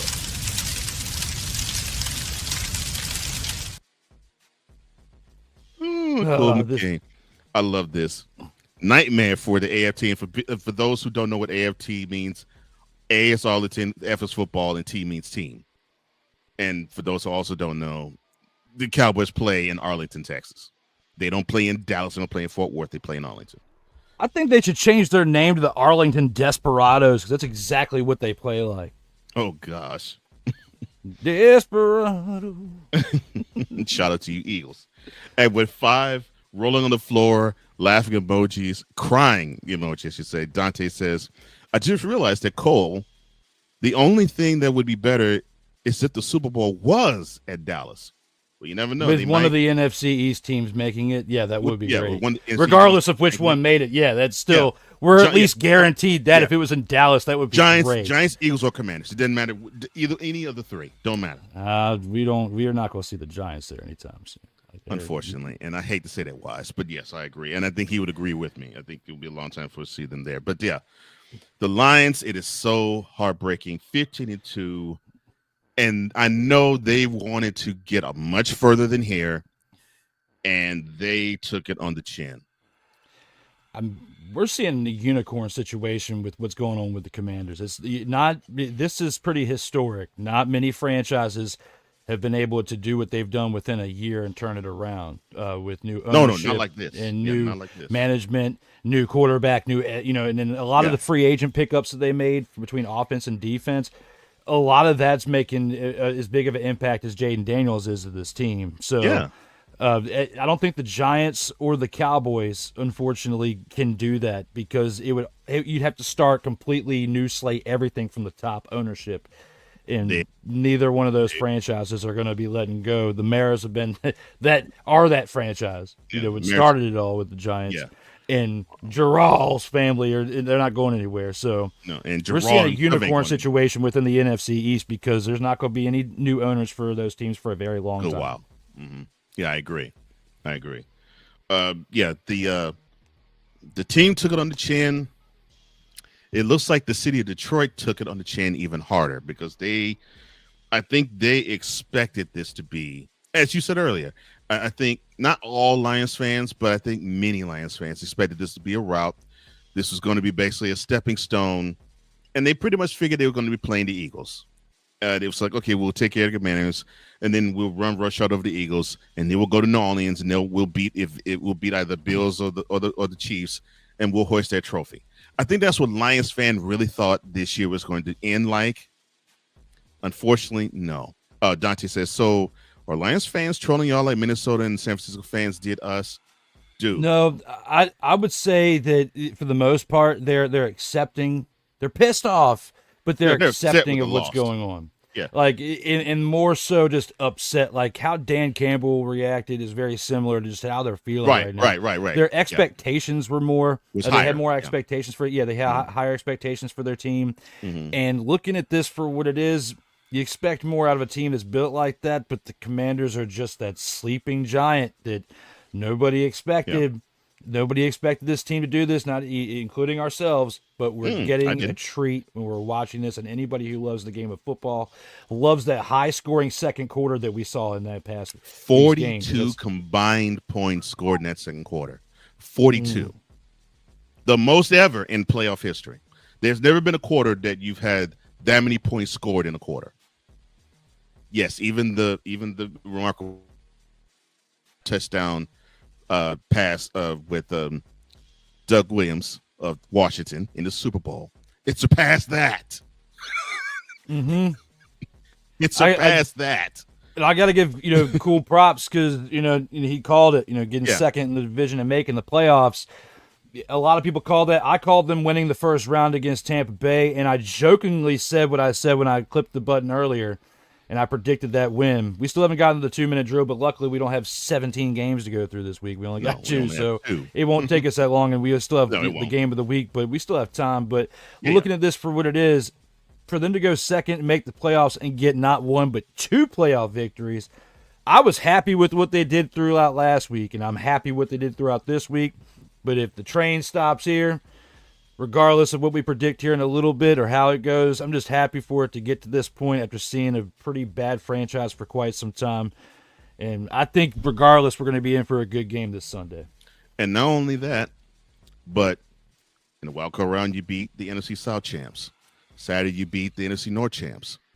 You get the opportunity to beat the NFC East champs. So, so you summarily beat the number 3 seed, then the number 1 seed. Now you face off against the number 2 seed. So, if the Commanders were to go to the Super Bowl, you have knocked off the top 3 seeds in the playoff round just to get there. Unheard of. Unheard of. Oh, back to you, Dante. So,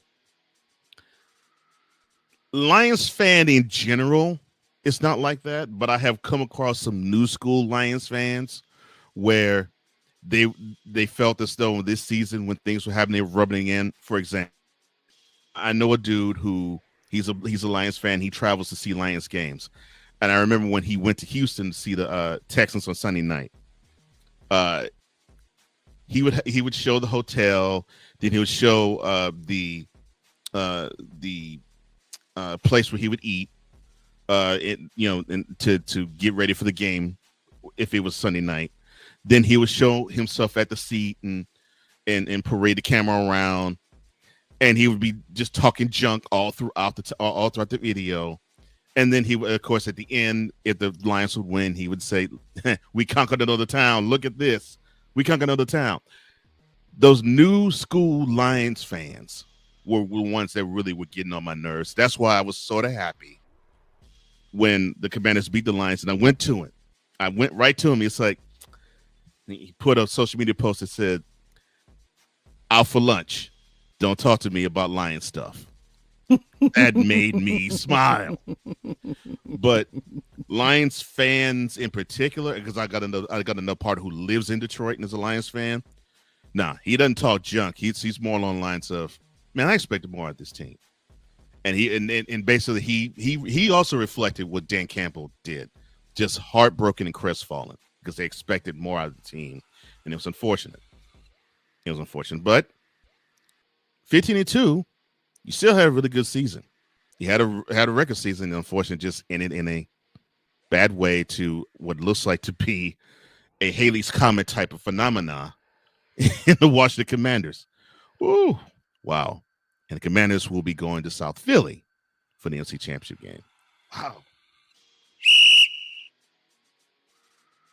Now for the game of the week. And I'm sorry I didn't get a chance to actually have Drew parade the belt longer than he did, but we got the closing, but we got the post game. We'll be all right.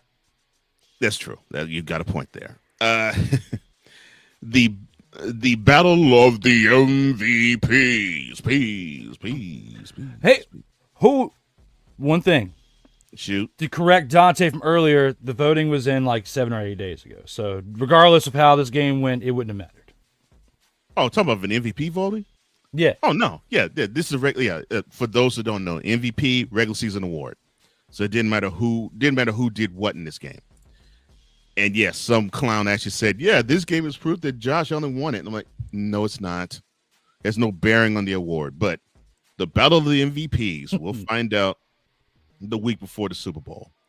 The Ravens and the Bills. The Ravens go to Western New York, and this actually was a really entertaining game.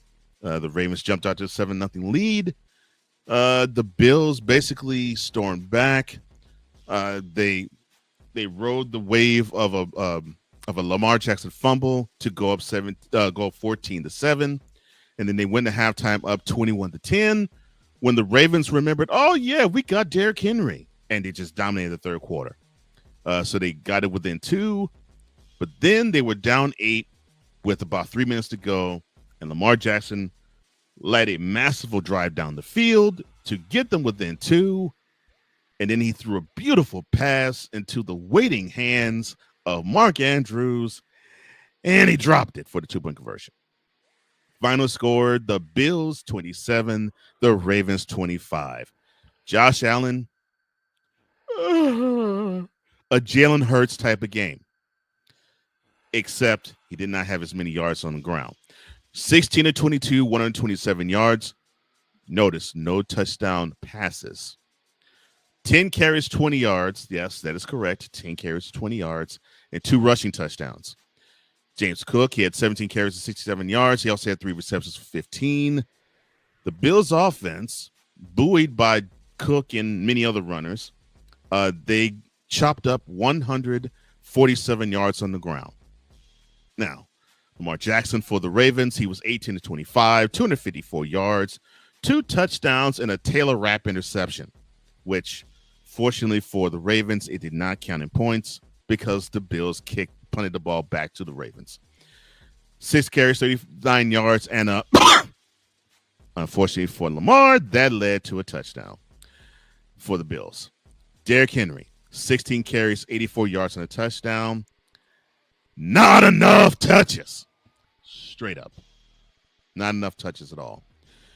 But the Ravens offense, with 84 yards from Henry and 39 more from Jackson, a few more also for Justice Hill. If I'm not mistaken, I think it was 50 or 60. But they chewed up 176 yards on the ground themselves. Your thoughts on this game? Because I love the ebb and flow of it, because it seemed as if all 4 sides, both the Ravens defense and offense, both the Bills offense and defense, took turns dominating this game. That's what it looked like to me. Yeah, and their Ravens defense didn't dominate enough, and I agree with you in the fact that Derrick Henry he needed to have more than 20 touches in this game, at least like 22 to 23. He's about like 6 to 7 touches short of saying a superb amount of touches in the game. Agreed. For him to get 84 yards on 16 carries is still great for what he did, but it wasn't enough production. They didn't have enough help over there. Their defense, they had some decent stops with what was going on with the weather, but at the same time, they still gave up 27 points, and literally Mark Andrews dropped the ball. And my question with that is, he also ran the ball twice for a total of 3 yards. Why do they have Mark Andrews running the ball when those 2 carries should have gone to Derrick Henry? You took 2 carries away from Derrick Henry and you gave it to Mark Andrews. They did a decent job with not putting the ball in Lamar Jackson's hands as far as running, because he only ran 6 times for 39 yards, which is good. But at the same time, my big question mark is, the 2 rushes that you gave to Mark Andrews, what are you thinking over there, John Harbaugh, with that? And I anticipate one of us to go off on him later on in this program. But right now, thinking of that with the moves that they made there, Justin Tucker still had 2 kicks in the game and was perfect. So you can't really blame him for this game at all. It's the fact that Lamar Jackson's turnover made a difference as far as they should have won this game pretty decisively against the Buffalo Bills. When you look at that along with that. Yes, thank you. That interception, along with, we were just talking about how another game earlier, the penalties cost them. They had more penalties in this game than the Bills. The Bills did a pretty good job by only having 1 penalty in this game that cost them 10 yards. The Ravens had 5 that cost them 43, and also gave up 2 sacks. When you look at teams that were successful this past weekend with a mobile quarterback, even though the weather was much better because they were playing indoors, the Commanders and their mobile quarterback didn't give up any sacks. And when you're giving up multiple sacks on your offensive line, it's going to affect how your quarterback utilizes the game. So I'm concerned about that. Did pretty good on 4th down conversions as well as 3rd downs, and even won the battle of 1st downs in comparison to the Bills. But the Bills controlled the clock in this game. They also had better production consistently out of their quarterback because Josh Allen did not turn the ball over. And even though when we're comparing the quarterbacks of the weekend, and then we were talking about how earlier Jalen Hurts was the quarterback that was only 2nd worst on the day as far as productivity and passing yards, and still found a way to win. The number 1 top quarterback that had the least production, Josh Allen, with 127 passing yards, still found a way to get it done with his legs because he still carried the ball for 10 carries. Only put up 20 yards, but still in the red zone got you 2 touchdowns. You got to give a lot of credit to Josh Allen for what he was able to do with his legs in this game. It's been the story of the year. It's been the story of his career for what he's done with the Bills and in college. James Cook as well. I mean, this Bills offense, like you have here in the slate, 147 rushing yards. Not as good as the Ravens, but they were smarter with those running attempts because they didn't turn the ball over with the interception like they did over there on the Ravens side. And you also have 2 fumbles on the side for the Ravens, which, again, that's where I said, even though they had nearly 30 less rushing yards, they were smarter because they had no fumbles in this time in this game. So when you can go an entire game and not turn the ball over like you had over there in Washington, it seems destined that potentially 33 years later that these two teams could face off in the Super Bowl. And we'll talk more about that here in the 2-minute drill. I think you mentioned 2 keys. Not necessarily the interception that Lamar Jackson threw, which of course you don't really want him to turn the ball over at all. But the fumble, that was key. And the fourth quarter fumble from Mark Andrews, that to me was the deal breaker, because the Ravens were on their way to scoring anything, 3, 6, whatever. Because when Andrews receives the ball, he's on the Bill side of the field.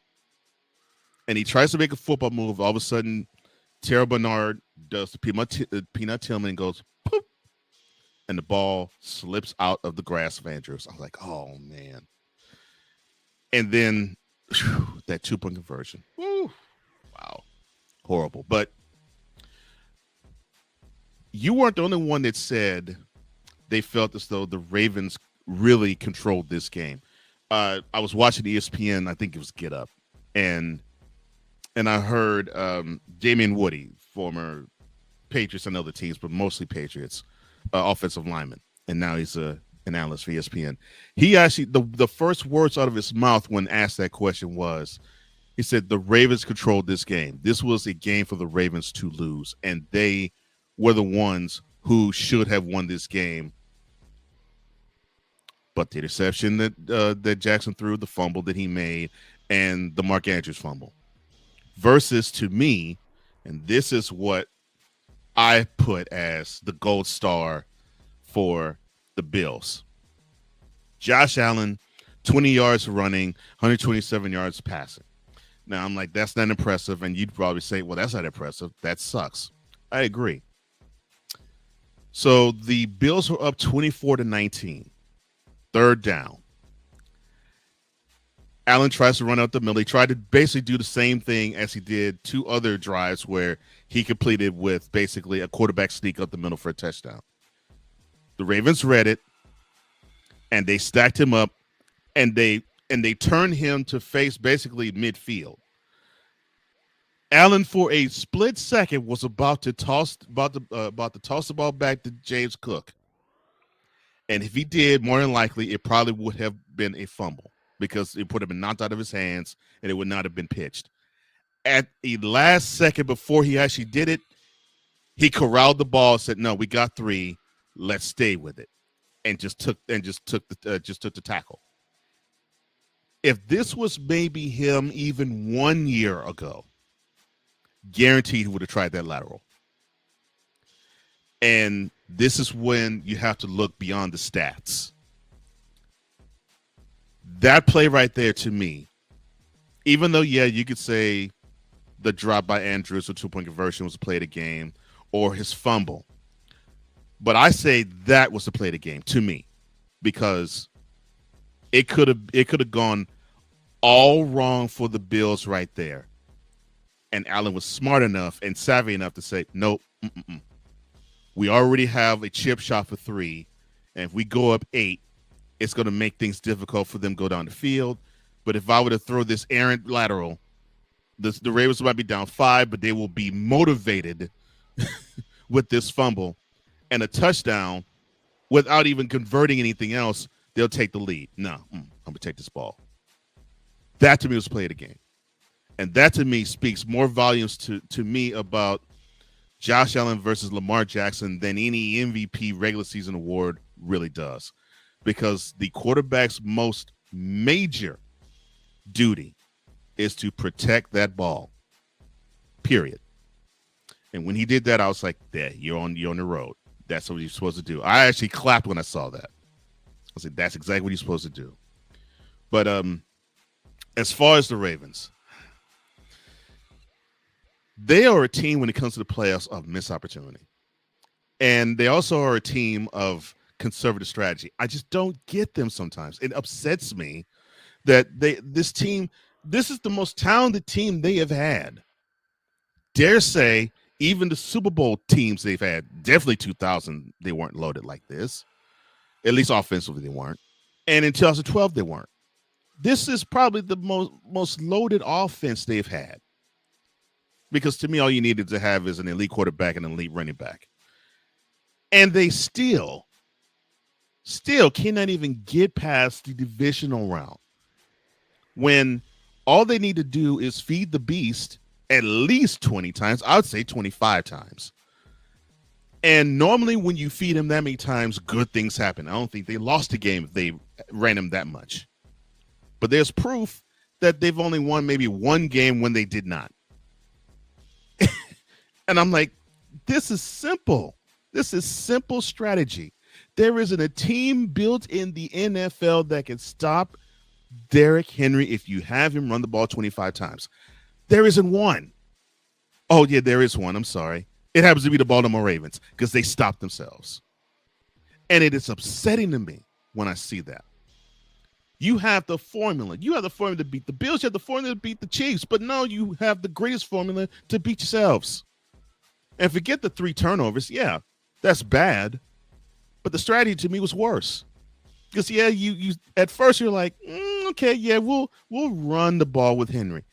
He ran it with him, fine. But you have to understand, you played this team 3 months ago. On the first play of their first possession, Henry gashes you 70 yards for a touchdown. So I know the Bills off the bus was like, this dude is not going to gash us, not like he did when we played in Baltimore. So you knew the defensive front was going to be ready to stop him. You knew there was going to be 4 or 5 stacked maybe on the line, probably even 6 to say, no, you're not going to do it. But if you just kept wearing him down, he would actually get off some runs. And then what happens in the third quarter? He bursts the run. Maybe not as far as 70 yards, but he got to run to where it's like, okay, they might get gassed. And they did not stick with that because where was he in the fourth quarter? And that is what frustrates me about the Ravens. And I'll go worse and more ham on them for that. Dante says, how do you get Derrick Henry and take a step back? Last year was an AFC championship trip at home. This year, divisional round on the road. Yeah. Cool says, Ravens are undefeated when Henry gets over 90 yards this season. He didn't get it and they lost. Yes. Even yard Very total, good too. stat line. Yes, even yard total. Because to me, I can look at yard total. I look at carries. We said that last week. Mm-hmm. We said that last week. We said he's got to get between 90 and 100 yards. If not, they're not winning this game. And look what happened. Yeah. And they were on the doorstep to winning the game. He has 84 yards. And they go out. They bow out. Hawk TV, what's up, man? It's good to see you, man. It is good to see you. Glad that you're here, my brother. Dante says, yeah, man. He says, Dante says, look, I don't know why they keep running the ball. They didn't keep running the ball because Hill was going off. Look, yeah. I was about to say, not just Henry. Hill was getting some yards. So I'm like, how in the world did you go away from that and you're not running Lamar Jackson to the ground and you wanted to throw the ball so much? I mean, look, 25 throws, that's decent. But the fact that you had, and I look at that third quarter, the fact that you had that control, the defense was on point. They were not allowing the Bills to do jack. And then the offense was mashing them with runs. I'm like, dog, you actually had the momentum. You just should have kept running. I didn't get that either. I still get annoyed because to me, the Ravens strategized themselves out the playoffs. But that does not mean the Bills were not good. They were the better team. slightly. And I say slightly because the offense did not turn the ball over and the defense forced 3. So because of that, that's a slight to me that the Bills were better. But the Ravens, you gave us a good year and you gave us a good game. In fact, you gave us the best game of this week.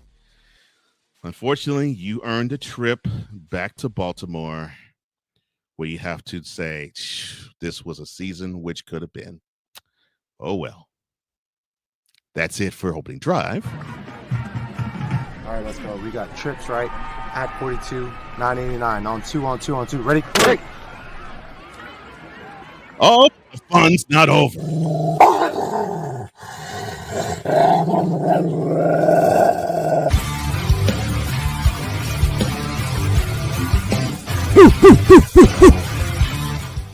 Where my dogs at? It is time to award the grand champ for the divisional round of the 2024 season. And for Drew's pick, the floor is yours. With that pick, I've been thinking about this, Cole. I've been thinking about this for quite some time, and I'm going to have to go with my guy, Jaden Daniels. I mean, who else is I going to go with on this weekend? Of course, I could have gone with Saquon. I'd say that'd be an honorable mention for me. 200-plus rushing yards. He deserves to be acknowledged as a grand champ of the week, but I haven't really picked JD this year. I've kept him off of this list for the most part. I think I've had him as an honorable mention. And I've talked about him, of course, on the Commander's Gridiron Report. But for this game, what he did as a rookie quarterback in Detroit, a loud place, historically loud place. Very. All the hype that was on the Lions goes in there. 22 of 31 for 299 passing yards and 2 passing touchdowns. Did not take a sack at all during the game. No turnovers, no fumbles, no interceptions, and also included 16 rushes for 51 yards. Were the numbers stellar on the ground? No, but the fact that he established a run with his other running backs and they pulled their weight too. And he was making changes at the line, helping the offensive line. You can even hear them in the mic'd up spots where they were thanking JD at certain points throughout this year for what he's meant as the quarterback of this offense, not only throughout this year, but in this game. The Commanders won because of number 5 being there at quarterback. I got 5 on it, and I got it right here and now for the grand champ of the week.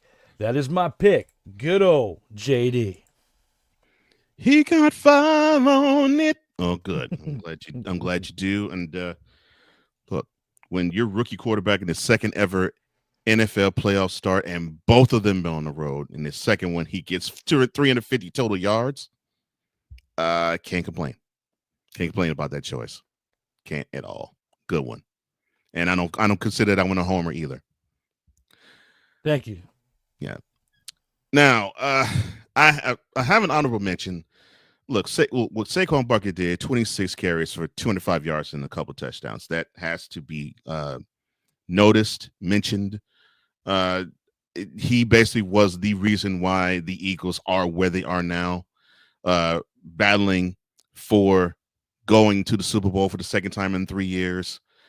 And basically, he is the reason why the Eagles have even gotten to this point, gaining over 2,000 yards and not needing to have the Eagles throw the ball all over the place. But I'm not going to give it to him. I have to be unbiased here. And the reason why I'm going in this direction, it sort of hurts my heart simply because the Texans, to me, outplayed the Chiefs. Unfortunately, they did not take care of some moments. And this gentleman stepped up to the plate, especially in the second half.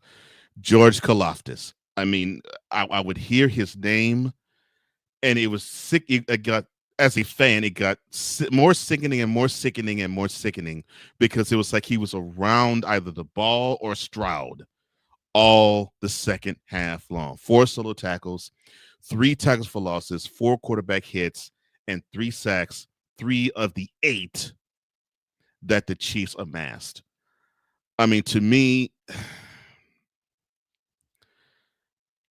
I look at this game, and to me, number 56 of the Chiefs, he basically is a a microcosm of how the Texans season went and how the Texans season ended.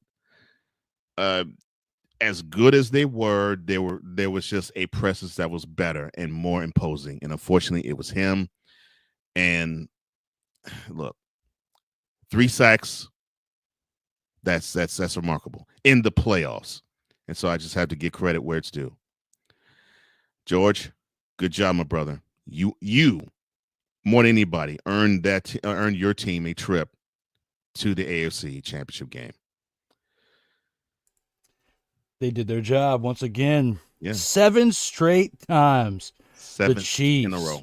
Yeah. are now in the AFC Championship game, and George Karlaftis over the recent years has definitely made an impact there for that defense. We talked about Chris Jones. Karlaftis doesn't get enough flowers, and it just goes to show how much pride you have in the sport of football, and not just a homer for your team. If the Texans would have won and you had one of them as your choice for grand champ of the week, I wouldn't have been mad, because looking at what the stats they put up on that day. Yeah. But for you to sit here today, and it just goes to show you're a big man, Cole. I'm proud of you for doing that. And I would have done the same thing had the Commanders lost in this past week. But, man, Karlaftis, not a bad choice. 3 sacks. He was that dude for the defense on that day. Right. So, yeah, if he did this against any other team, I probably would have felt the same way. It's just, I was like, man, he's too big of a disruptor. But I give him props, and I give Jaden Daniels props.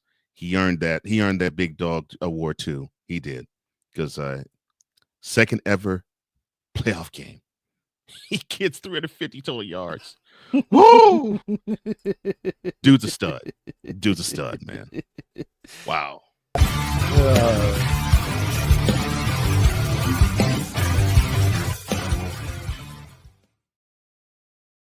Total football talk.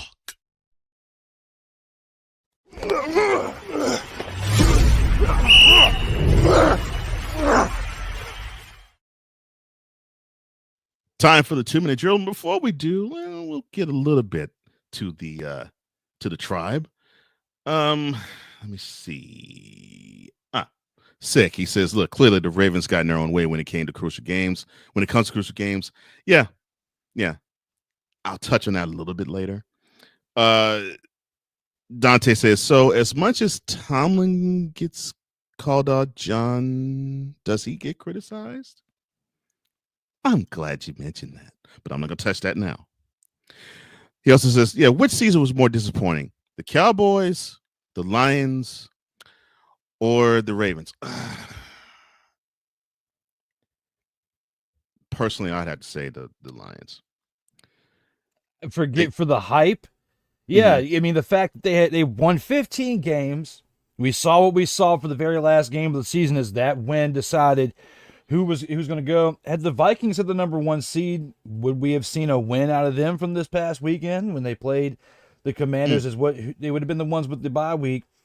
Detroit needed it more because they were banged up the most. Yeah, they needed it by more. And I feel like with what we saw out of them throughout this year, based on the hype from what we saw for the offseason, for the regular season, Detroit lived up to the hype. They did their job, even with having 18 players on the injured list and having that many people down. Most of them on defense. Yes, which still put up pretty decent numbers until about week 14, the last month of the season. That's about right. They were having a hard time in that last month of the season, but still found ways to win games because their offense was prolific. Awesome. Because after that 5-interception game against Houston, Goff started picking things up. And for the regular season, finished strong as a strong offense. But you finally run into a team that can match you when you make a mistake, and you have 5 total turnovers in that game between the 3 interceptions and the 2 fumbles in that game. And that is what exactly killed you as Detroit. So going back and looking at it for what it is, I'd say the biggest disappointment were the Detroit Lions, because you should have dominated in this past week's game, but you didn't, because you couldn't live up to the hype in the playoffs. Again, 33 years later. What sucks to me about the Lions too is, they they had the NFC Championship in the grasp, and Dan Campbell, to me, ruined that. So you get almost 12 months later, and they don't even get to the NFC Championship game. Yeah, I think the taste, even though you can say the same thing about the Ravens, I think the taste is a little more bitter for the Lions than it is for the Ravens. For the Ravens, to me, it's just you lost. I hate to say it this way. You lost in the same fashion, only for the exception of it looks like Lamar Jackson has learned from some of those past playoff mistakes. Outside of that, you lost the exact same way you have lost the previous years. So I don't see it to be disappointing. And with the Cowboys, I'm sorry. You go without a running back. You only think CeeDee Lamb only offensive option you have. You were disappointing before you even set foot on Cleveland's field for game number 1. Yeah. And I'm not saying that to talk trash. That's just the truth. Let me see here. Where are we? Yeah, there we go. No, that's not it. There we go. All right, now we get to, in 2-minute drill, we break down the games that will be on display. And, well, there's only going to be 2. That's right. Only 2. And because my brother is a huge Commanders fan, I will do his game second. We'll touch on the AFC Championship first. So it will be the Bills. They're coming in at 13-4 and victories over the Broncos and the Ravens in the playoffs. And they face off against the Chiefs, 15-2, with a victory over the Texans. And before then, it was a bye. This is the 4th time in the last 5 years they have met in the playoffs, and it's the 2nd time they have met in the last 5 years in the AFC Championship game. CBS and Paramount Plus will have that. The kick will be at 6:30. All right. Any keys that you see in this game, and who you see will represent the AFC in the Super Bowl? You know, if Hollywood writes the script for this game, it's going to be the Kansas City Chiefs. Well, yeah, Chiefs. Yeah. No. You know what? Let me retract that. If Hollywood were to write the script for this game, it would be the Bills and the Commanders in the Super Bowl. And because that's what I was thinking. Yeah. 33 years and where we're at this point, because so many people are tired of seeing the Kansas City Chiefs play in the Super Bowl. But at this point, you know, my pick was, I was saying it all year long, was going to be Lions and Bills. And I've been saying those 2 teams were going to represent the Super Bowl. And now that the Lions have been knocked off, in the way that the Kansas City Chiefs won this past week with virtually no offense except for Travis Kelce with 117 receiving yards and the touchdowns, and what they were able to do with their defense, this team, just regardless of how productive or how lack thereof, finds ways to win. And I've got to go with the Kansas City Chiefs winning this game at home. I like at this point in their franchise, in their dynasty that they have built, because they are a dynasty at this point, whether we want to acknowledge it or not. They don't need a three-peat to be a dynasty. They've got 3 Super Bowls as a unit between their 3 main pieces: their head coach, their quarterback, and their star receiver, which just happens to be their tight end that they've kept throughout this whole time. They have won 3 out of 4 Super Bowl appearances. Okay? And that makes them a dynasty right there. Right. And that, again, yeah. And they did that within a 5-year stretch, if I believe. Yeah, so it was like 4 Super Bowls in 5 years, yeah. 4 Super Bowls in 5 years and won 3 of them. To me, they are already at dynasty status when they won last year. Or pretty much you could argue when they won the 2 out of 3 before that. Okay? Yeah. So I would say this one right here just could potentially make them the greatest dynasty of them all if they were able to three-peat, because nobody's done that. The Patriots won 3 out of 4 when they won in the early 2000s with their first 3, but still, this is greater than that. So, looking at it for what it is, with what Patrick Mahomes is able to do, no matter if they're banged up or they just have lack of talent around them, they have found ways to win games. Yeah. And I've got to go with the Chiefs in this one. I don't know about you as much. My heart wants to go with the Bills. I really want the Bills to win, and I think that they could. But if Kansas City, it could be cold, and we could see some stuff. I mean, we can see some treacherous weathers over there too. See snow And or ice. even though the Bills did what they did in their home field and know how to play in tough weather. Right. I just feel like I can't go against Kansas City at this point, Cole, because every single time I have, I've lost. So if I really want them to lose, I got to pick the Chiefs now. So that way it goes against me this week. I'm going with the Kansas City Chiefs, unfortunately, but I will not be disappointed if it goes the other way. Same. I would not be disappointed if the Bills win. To me, I think the matchup for me, and people need to talk about put some respect on it, or put some spec on it, as you like to say. People need to say Steve Spagnuolo's name, because he is, to me, the greatest coordinator, defense or offense, in the last 25 years. The reason why I say that, look how he was with the Giants. He was chiefly responsible for those 2 rings they got there. And he comes aboard here, and the Chiefs win 3 more. This dude, I don't know how he does it. He comes up with game plans that just stymie offenses. I don't know how he does it. He continues to do it, and he calls brilliant games. He throws blitzes when you least expect it. When in 3rd and long situations when you think he's going to probably rush with 5 or 6, he rushes you with 4, but he does an exotic 4 on you. Where you have different types of gaps that's hit.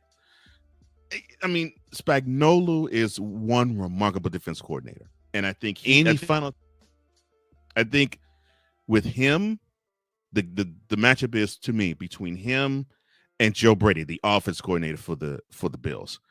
I think it's going to be a chess match du jour with them. Now, of course, I'm not sneezing on the other end of that. I mean, come on, Andy Reid, one of the best play callers in the history of the sport.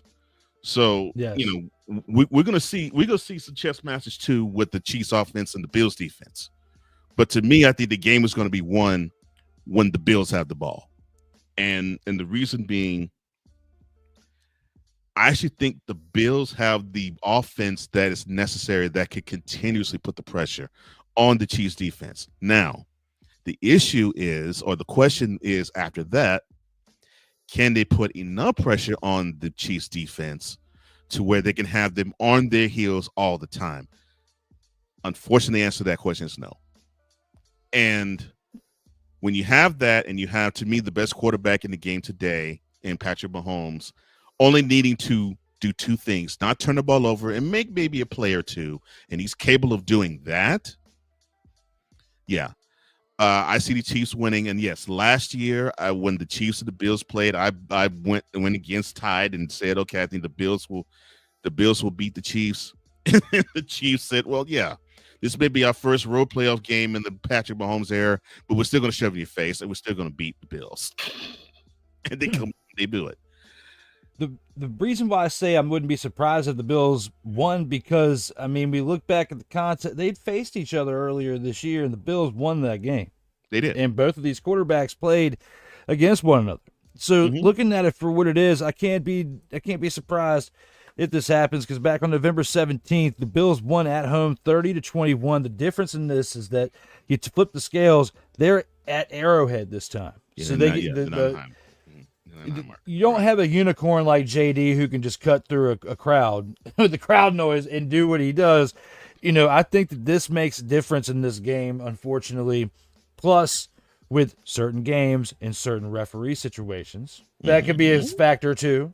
So you have to look at it for what it is, and you have to weigh in the factor of everything else. I think that even though the Bills won several weeks ago, they're going to take that L this weekend, and I want to be wrong. I really hope I'm wrong here, but I feel like it's just going to happen differently at Arrowhead. If the Bills win this game, Josh Allen will have to severely outplay Patrick Mahomes. I'm not even saying outplay him the way C.J. Stroud outplayed him because C.J. Stroud outplayed Patrick Mahomes, but it wasn't a severe outplaying. Like when I mean severe outplaying, I mean Mahomes throws for what he throws, but Stroud, instead of a 250, he throws for over 300 yards and he throws for 2 or 3 touchdowns. And in that game That's not against going to them, happen. Mm-hmm. yeah, what it is going to, but see, what they can't do like they did in this past game, which is why they lost, is they had lackluster production from their receivers.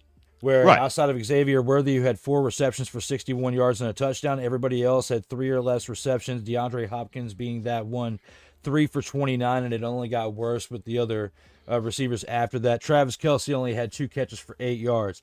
I feel like he's more integrated within the offense more at this point to where they should do a better job in production in this game. And he'll be And more that's involved. why that, along with being at home and having that momentum, they're going to find a way to win this game because it's just, if anything happens storybook wise, the Chiefs are going to have to at least get to the Super Bowl before they lose and not make the three-peat. I just feel like we're talking about destiny with what I said earlier Right. with the Commanders. This could potentially be it, except for I might not be getting the Bills and the Commanders right, but it might be Chiefs and Commanders. The battle of who woke America's name they didn't take away. Oh Lord. Commanders and Chiefs. Two man's Chiefs. Goodness gracious. Okay. Yeah. Good. Like I said, I see it as that's what's going to have to happen. I think Josh Allen has to severely outplay Patrick Mahomes in order for the Bills to even have a chance to get one in Arrowhead, because Mahomes does not have to play a perfect game to win. And I don't think he has to play a perfect game to win against the Bills. Now, does he have to turn the ball over? Does he not have to turn the ball over? That would help. And I think if he does turn the ball over multiple times, that also will help the Bills. But nah, the conference is too comfortable. Mahomes only lost one AFC Championship game at home. I just don't see. I see the Bills playing to par with the Chiefs. I don't see them playing above them, and that's what they have to do. And if all things are equal, like if they were on a neutral field, that'd be a really difficult decision to make. But all things aren't equal. They're playing Arrowhead. This is the Chiefs' game to lose, but it's going to be one entertaining game. That much is certain. You know, I'm not saying this is going to be a rout. I'm not going to say this is going to be like double digits, but I'm saying that, yeah, this game is going to be competitive and it's going to be close, but the Chiefs, they're going to be the ones that's going to get the dub, and we're going to see them again for the 5th Super Bowl in 6 years, and going for the three-peat of winning 3 in a row. Yeah, I believe that's what we're going to see. Hey, who's giving them the business? And now the game that my brother is salivating over, and Dante and Cool are salivating over, because they represent the opposite end. The Washington Commanders at 12-5. They meet their arch rival, well, not arch rival, but divisional rival, Eagles at 14-3. They ruled the top of the NFC East. They now will square off for a third time. This time it is for the George Halas Trophy. Fox will carry that game. The opening kickoff at South Philadelphia will be at 3 p.m. What are the keys to this game, sir, and who do you see winning it? Now, the keys to the game is who runs the ball better than who controls the clock, and who doesn't turn the ball over. Because the turnovers are going to be key. And, you know, both teams have a good chance of winning this game. And the Eagles tip the scales a little bit more than the Commanders because of their experience over the last few years, and especially over the last decade, with them making it to multiple Super Bowls and winning one of them. I mean, I have to give the respect and give the credit where it's due. I can't sit here and say, oh, as a homer, and you know they're going on in there and they win the game. No, I'm not going to do all that, because that would discredit everything I've ever said on all the other shows I've ever done in the past and all the other media work I've ever done to this point. So I have to give it to where the credit's due and be honest about this. And, you know, the Eagles are where they're at this year because of Saquon Barkley. It's not because of the coaching, because the coaching it cost them in multiple spots throughout the years. And Nick Pissy Pants, as I've called him, Sirianni pissed me off, and I'm not an Eagles fan.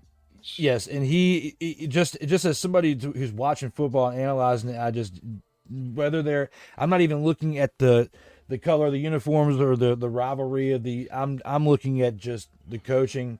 I can't stand looking at him and how he calls games. It just his attitude towards the people and the fans, and he's not professional when it comes to that. And he's just An the things that attitude he's toward done. his own players and his coaching Yes. staff. Yes, and I just don't like it. So looking at it for what it is, that's why I have the sour taste for him in this moment. At this point, with this team, the Commanders just have a really good chance, and it's the same thing I said as last week. If you get down to two They do. minutes, you get down to 2 minutes, and they're down by a possession, and the ball's in JD's hands, he's gonna win the game, Or he's less gonna than. win. Or yes, I mean, I'm just saying. Gotta give a little bit of fluff on it. You got 2 minutes and a timeout, or even no timeout. He still finds a way to get it done. This kid is smart. He looks like a 10-year veteran. Whatever this VR headset thing that they're talking about that he's been using works. since his time in college, it absolutely works because he is putting in. You could tell that he has put in the work. No sacks in this past game. I don't care what Jalen Carter does. You don't have Nakobe Dean. That's a problem in this game too. You don't have Nakobe Dean over there for the Philadelphia Eagles. He's hurt. He's one of the biggest pieces you have that puts pressure on the quarterback. And we've seen that throughout the first game when you dominated the Commanders earlier in the year when you won with Jalen Hurts. He's the Now, most when you solid played piece him of pressure. Yeah. Look on Y'all Dean. saw, y'all saw him again in the second game when they played and the Commanders barely won and had to come back at the end. And, of course, you didn't have Jalen Hurts. You had Kenny Pickett in there. But what offset that made the game close was your defense. And now your defense is banged up, kind of like what happened with Detroit. So you take away the fact of you didn't, of course, you don't have 18 people that are down like Detroit did. Right. But you take away all that. You take away all of that and the fact that Jalen Hurts has been very inconsistent at certain points. Yeah, he had a pretty decent game in this past one where he had to step up with his legs, but he's been inconsistent because he's been hurt. So, and we have the first game went. So when we go back to it, I think the Commanders have a really good chance, and this is not me being a homer, but somehow, some way, I see the Eagles finding a way to win this game because there's been a lot of hype on if they were going to rewrite it, it would be Kansas City and Philadelphia in the Super Bowl because of what happened with the whole Bradbury INT call. With the whole pass interference, the pass interference call in the Super Bowl a couple years ago. And when I've picked against the Commanders, they've seemed to find a way to win. So just like I did with the other one, when I picked the Chiefs to win and hoped that the Bills would, I'm going to pick the Eagles to win this game, and I'm probably going to regret this. And the Commanders are going to find a way to win it because I just have a feeling that the Commanders are going to go to the Super Bowl and lose. To me, that's what my gut feeling's telling me, and as me as a fan. But for what I've seen out of Saquon this year and what the Eagles have found a way to do with a new center who replaced Kelsey and have gotten this far and have dominated the running game like they have, I just feel like I want the Commanders to not have too much success too soon to hurt them later on down the road. Eagles win this game by less than a touchdown. Yeah, I think it's going to be a competitive game. I think it's going to be close. And it's going to be close for the understanding that you're dealing with teams that know each other. And only when that happens, there's certain things that you could do with certain teams that you can't with your divisional rivals. So I think you'll have that.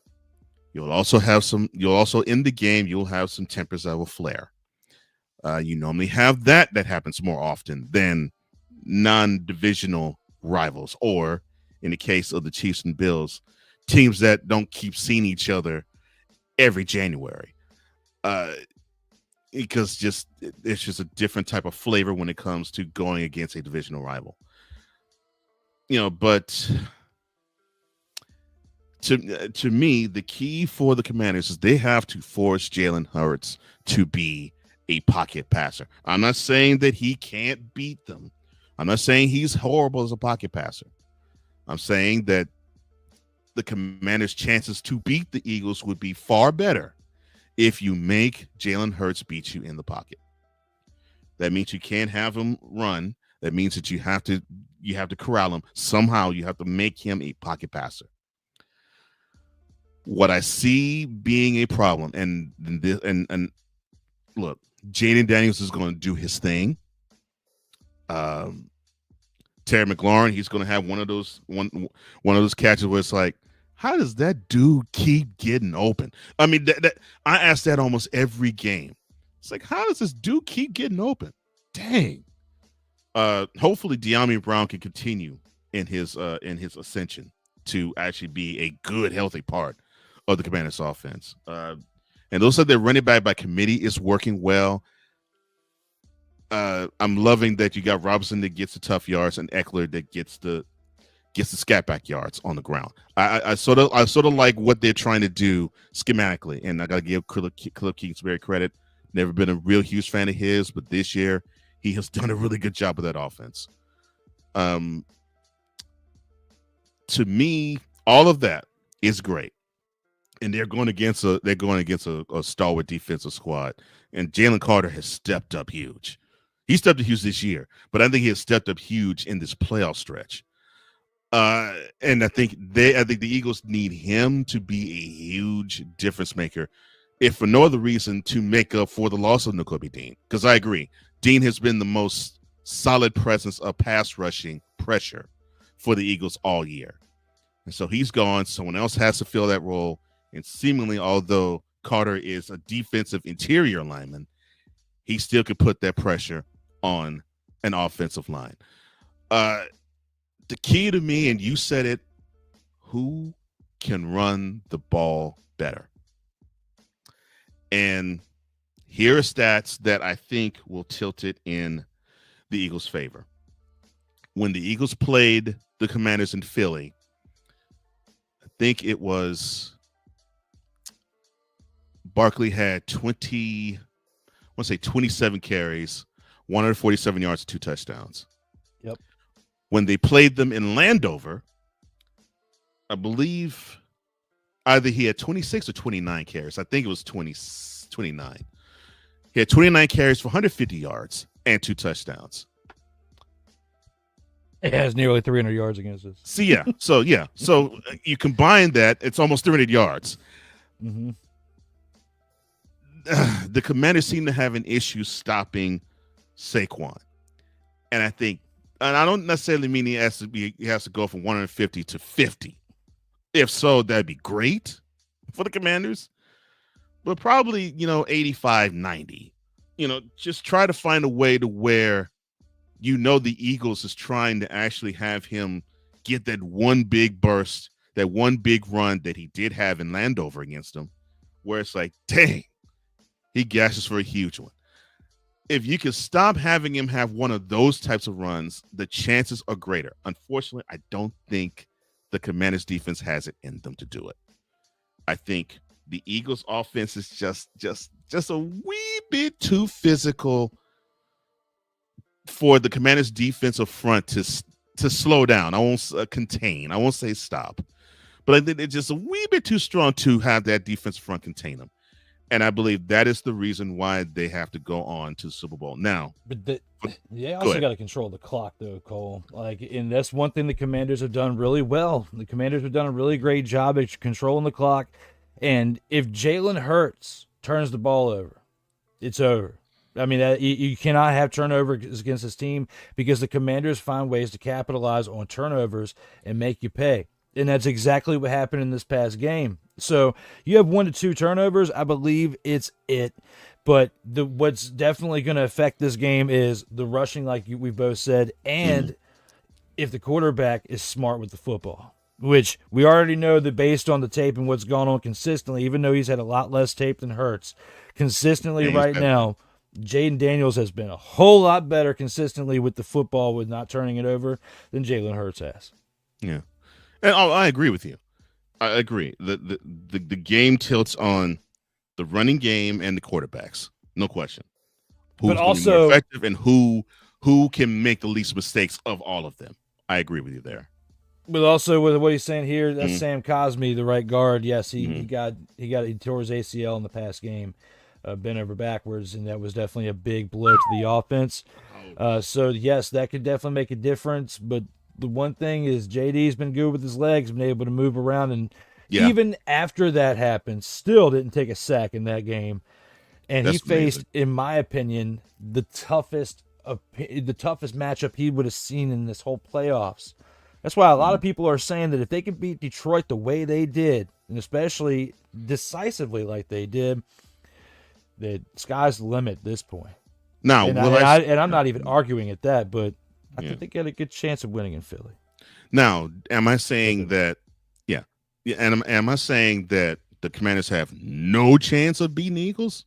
No, I'm not saying that at all. I think I have a great chance of beating them personally because I think they know them better than any other team right now in the league.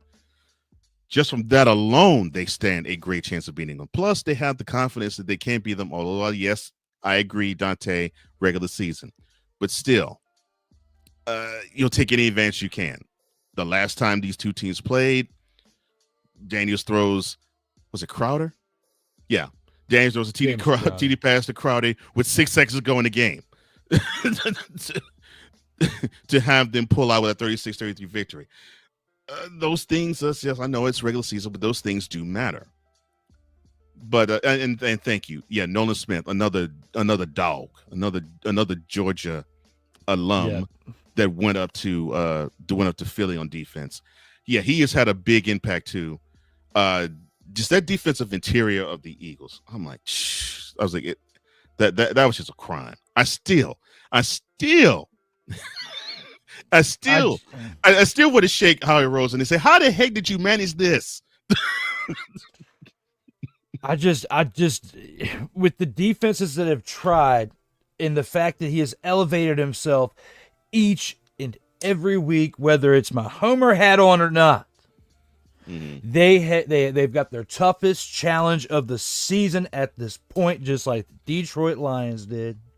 You cannot contain JD. And JD is going to find a way to drop the people's elbow. You give him the ball with 2 minutes or less. He is going to drop the people's elbow, and he is going to take this dub. And whether they lose the Super Bowl or not, which I feel like they're still going to lose it to the Chiefs. It's Commies and Chiefs in this upcoming Super Bowl. I've got to put my heart out there now and stick with it. I reversed my call earlier. I'm going with the Commies winning this game. What a shock. I'm sorry. Oh, Lord. Dante, to give us food for thought, he said, now remember, in these 2 games that Daniels have played against the Eagles, he does have 3 picks against this defense of the Eagles. Remember the last 2 games. And definitely the balance of the Landover game, no hurts. Well, it's true.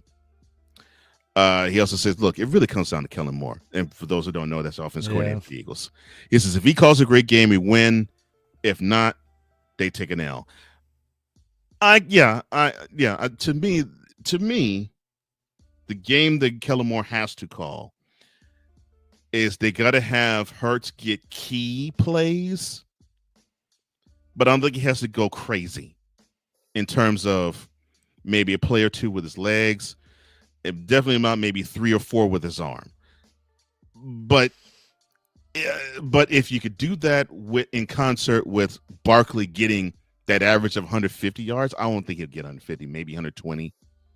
If he could do that in concert with Saquon going off and finding ways to actually have him go off, then that would be a good game that Kellen Moore has called. But if he has to call a game where Hurts is on the run, like if the same thing were to happen to Hurts this coming Sunday as what happened this past Sunday, that's an L. That's an L. If the Commanders can sack Hurts 7 times, that's an L. That is a guaranteed bona fide L. I will say that. No matter how many yards Barkley runs for, that's an L. Because that offensive line, the Eagles should not allow Hurts, and Hurts himself should not allow himself to get sacked that much. And not that much against a team that is explosive on offense, and you know they're explosive, and they've been explosive against you on offense. And that was if I'm not mistaken, that was with Jacoby Dean the last time he played, and you don't have him now. So this is going to be an interesting game. It is. It is. My pick is still the Eagles because to me, Kellen Moore has called a good game. Hurts has to not turn the ball over, and Barkley has to be a presence, and Sirianni has to get his big nose out of the affairs. Because I'm waiting for when he butts his nose into business that really doesn't concern him, and he gums up the works of the Eagles. I'm waiting for it because to me that's the only thing that separates you all from being Super Bowl champs. You can call a good play all you want to. You can call a good game all you want to, but it's how it's executed in the game is what makes the difference. And we saw this Commanders team execute 5 turnovers against the number 1 team in the NFL. And they actually this isn't the number 1 team in the NFL. This is the number 2 team for a reason, Cole. Yeah. The number 1 loser. And the Lions for the balance of the year, they actually did take care of the ball pretty well. So, to your point. Yes. Yeah. So, there were talks about Jared Goff being up there in the MVP talks for several weeks throughout the year. It was. Until he threw the 5 interceptions. 5 interceptions game. Mm. So, looking at this for what it is, I've got to.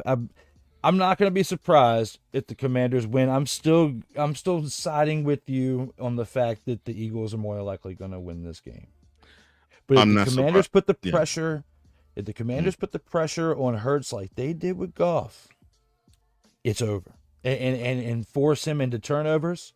You have a turnover or 2, it's over. The Commanders are going to be the upset of the whole entire season, going to the Super Bowl. But regardless of who they play, I just feel like it's best for their future to lose the Super Bowl or at least lose here, because then they have something to build upon rather than have too much success too soon.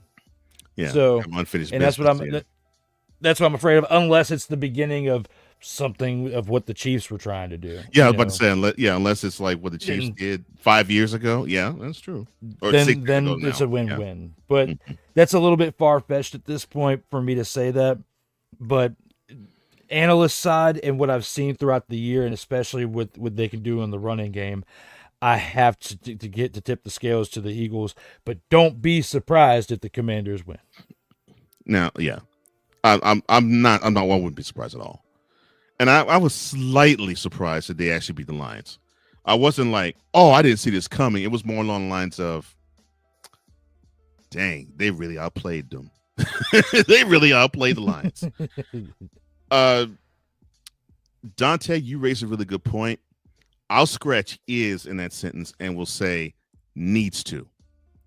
And I say that because I really believe the Commanders' strategy is going to be limit as much of the carries as we can with Saquon, force Jalen Hurts to be a pocket passer, and A.J. Brown will need to go off.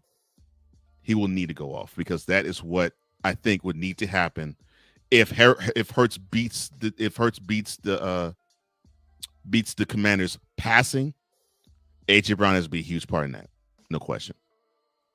But it's going to be a great game. In fact, I think I'm looking forward more to that one than actually the Chiefs-Bills. Although I love the Chiefs-Bills, I'm looking forward to that one more. Well, that takes care of the 2-minute drill.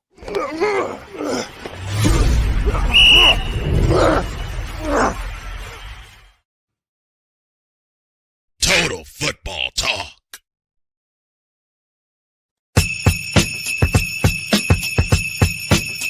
Oh, but it is not over for us yet. It's time for us to award our snowflakes of the week. And Drew, who is yours? Well, we learned from this past week who was playing like a rookie and who wasn't, because he got served there.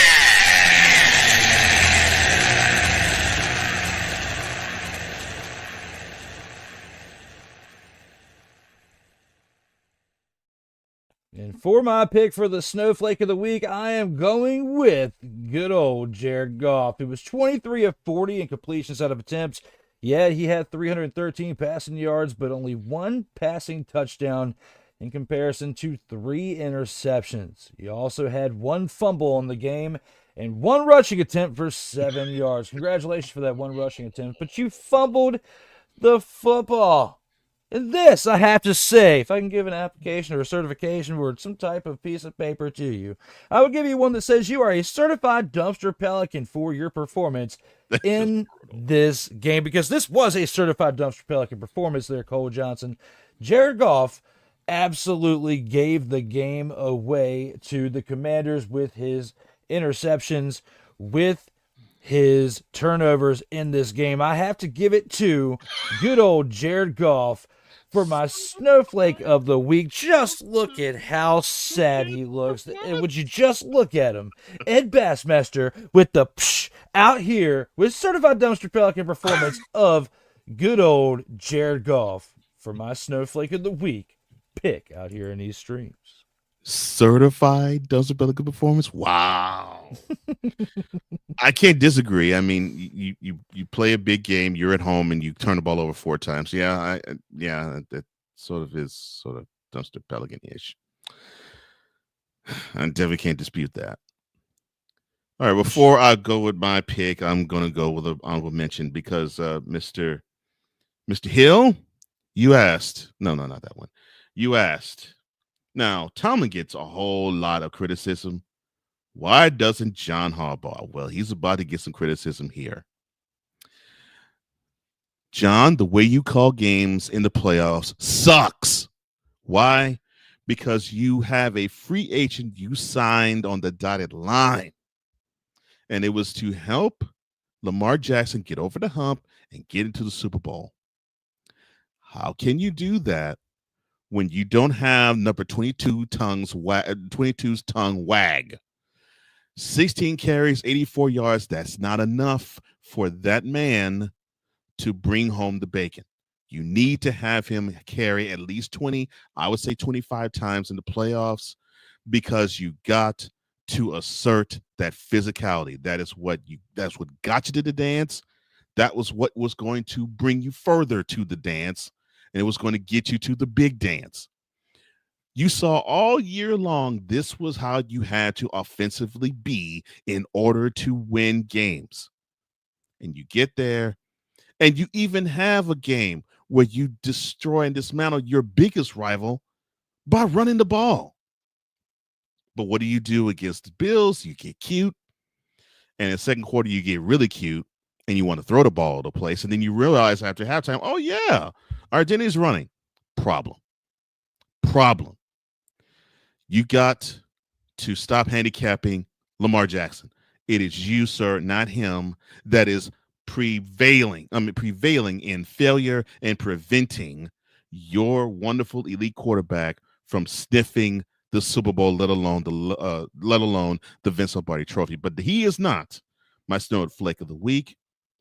That honor goes not to Harbaugh, but to his faithful tight end and probably the security blanket of Lamar Jackson, Mark Andrews.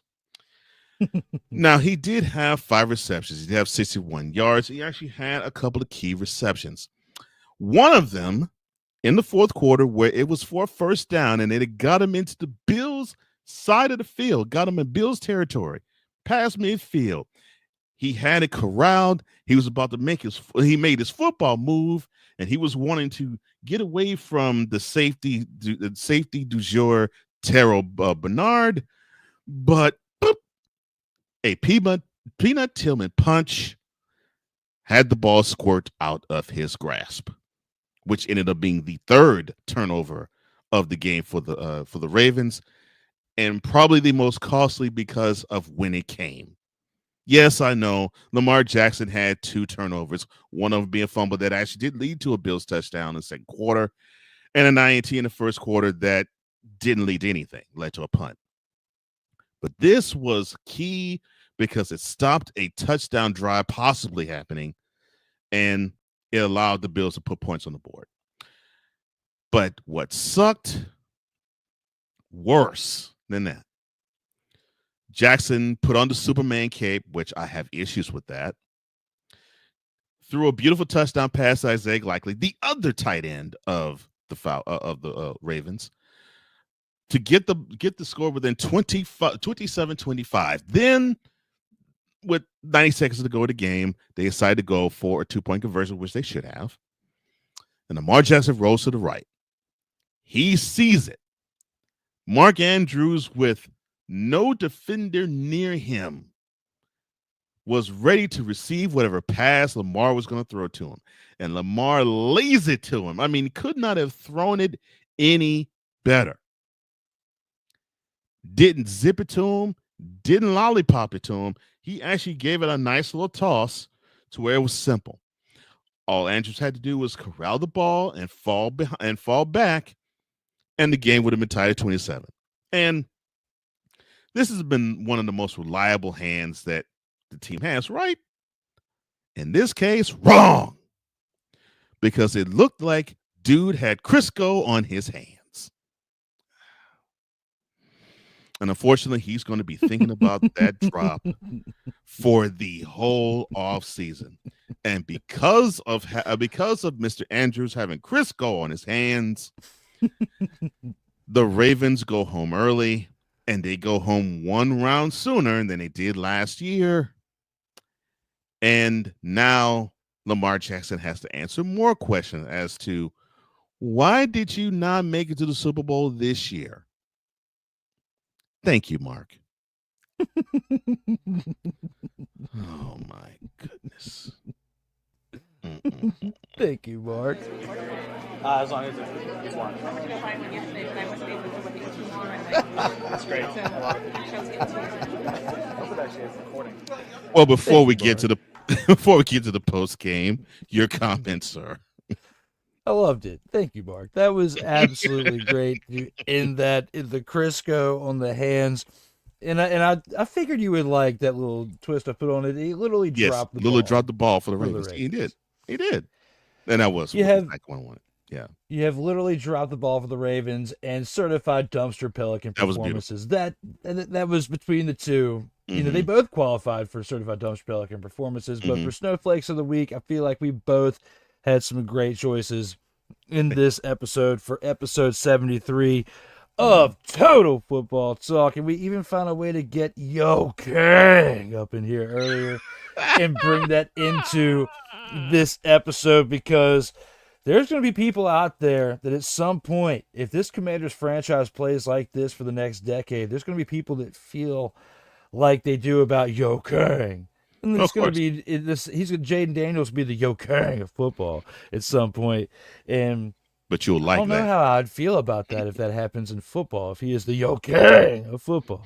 Oh, Lord. Well, I know you have a lot of thoughts for what you have seen over this past weekend. So normally, for those who are new to the show, this is the part of the show post game where we give our final thoughts as to the week that was, and probably with some thoughts to the week that's to come. So, Drew, the floor is yours.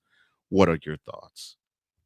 I would say that I don't think that he's ever going to be like Yo King, because he's not as outspoken as Yo King is. I mean, and he's a whole lot more humble. Yeah.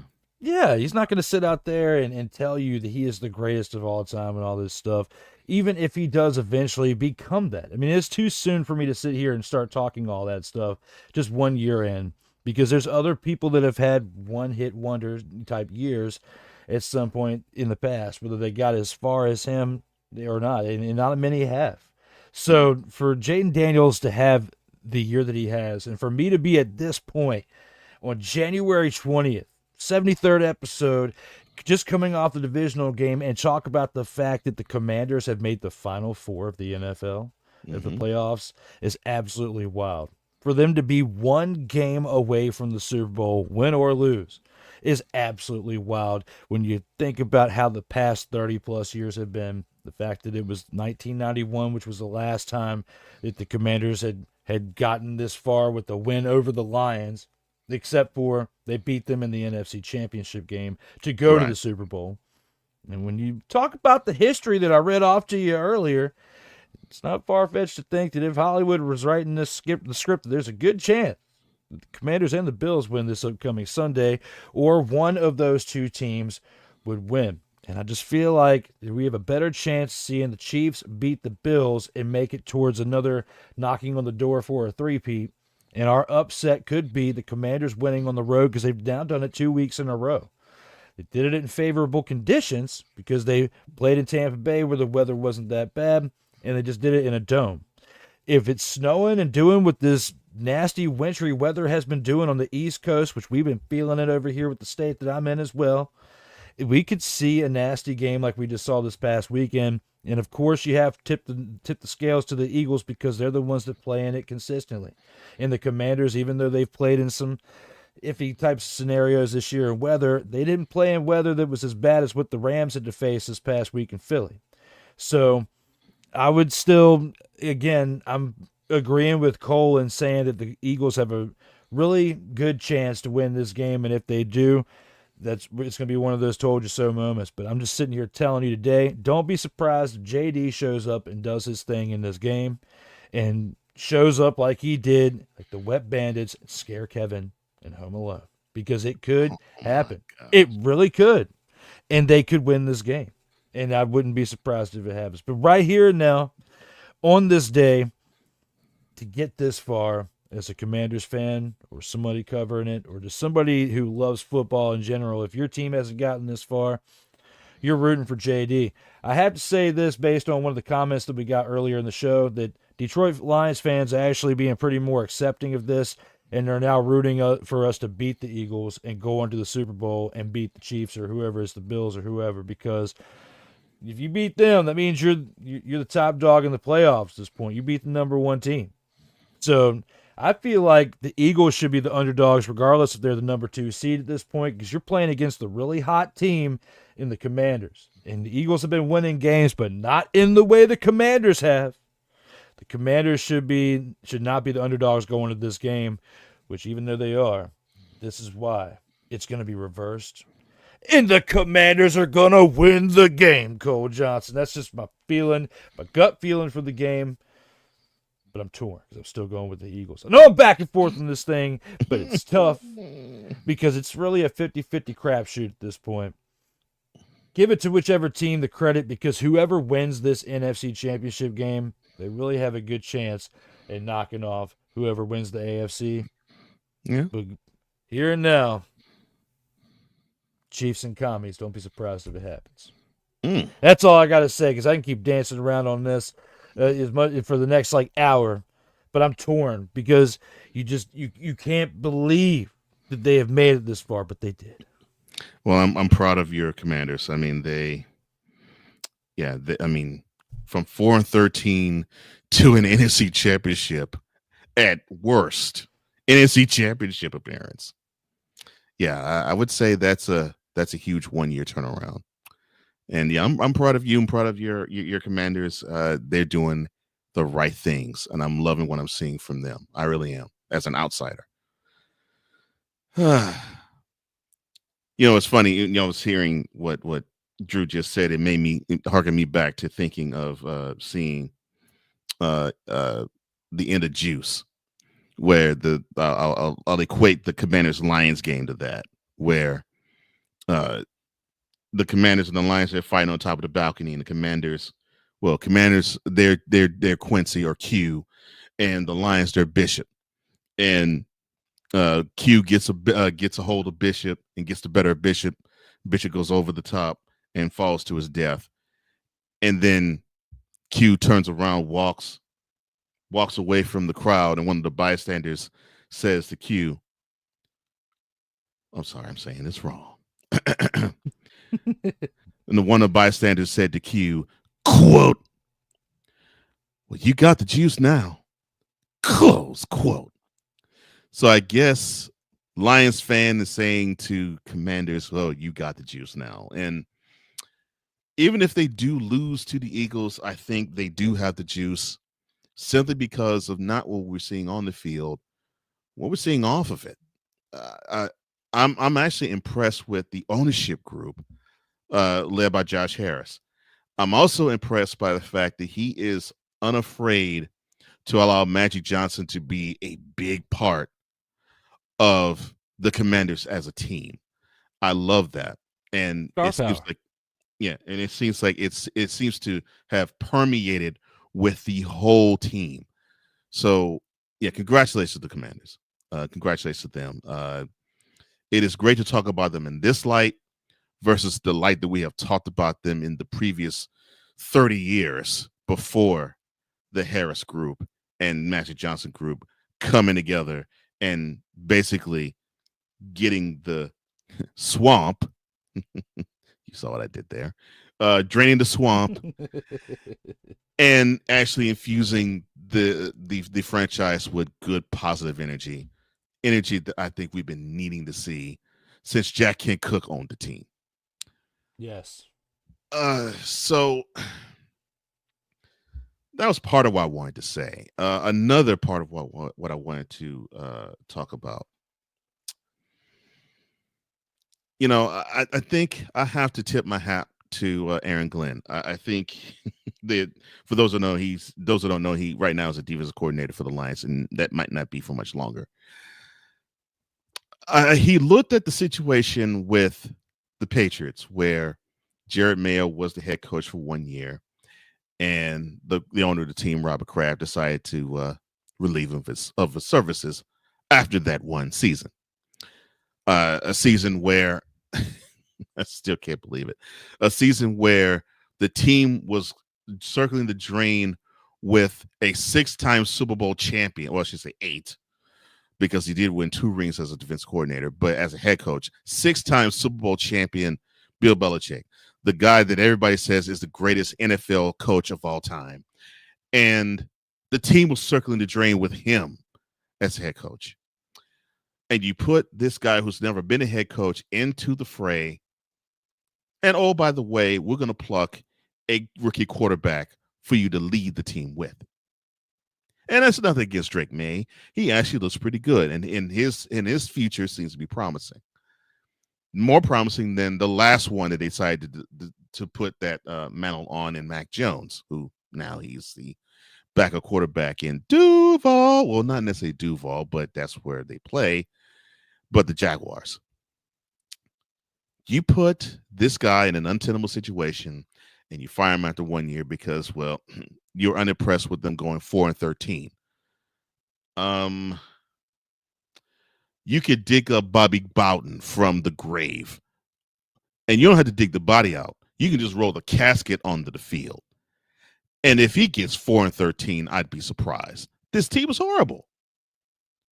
And you fired him without, because you're thinking, well, we would like to have the same thing that happened in Washington, heck, or even Houston, where you had big time 1-season turnarounds. Well, it happened because you actually had the team build to something before the wonderful mercurial talents of Jayden Daniels and C.J. Stroud, respectively, showed up on the scene. Mm-hmm. So is it just a snap of a finger and all of a sudden, oh yeah, prosperity is happening? No, you got to build to that, and you weren't building to that. But I give props to one Mr. Aaron Glenn, because he saw that situation, and before Mike Vrabel was announced as the head coach of the team now, he was touted to be interviewed there, and Glenn said, quote, We gotta pause that.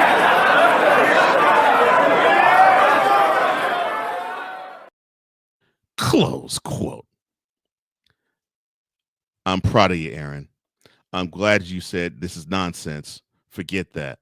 I'm not going to be a Rooney Rule guy and fulfill your quota, because I know you got your guy. So I hope you get the job that you deserve, my brother, because you deserve that shot, especially after the year you've had. Whew, man. So I hope you actually do find that spot where you're like, I can lead these troops. I can lead these men the way I led this defense in Detroit, because you deserve that. As long as it's one. Oh, it's great. I love it. I hope it actually is recording. Listening to it. All right, your thoughts before we let the tribe go, sir?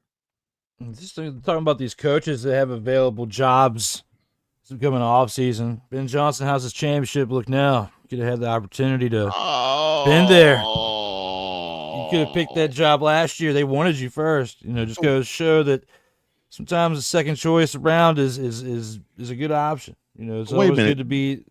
Did Ben he Johnson had the opportunity to go to Washington before Dan Quinn did. didn't he call the Josh Harris and Mike Magic Johnson ownership group? Let me see if I can remember this verbatim. That they were quote basketball guys, close quote.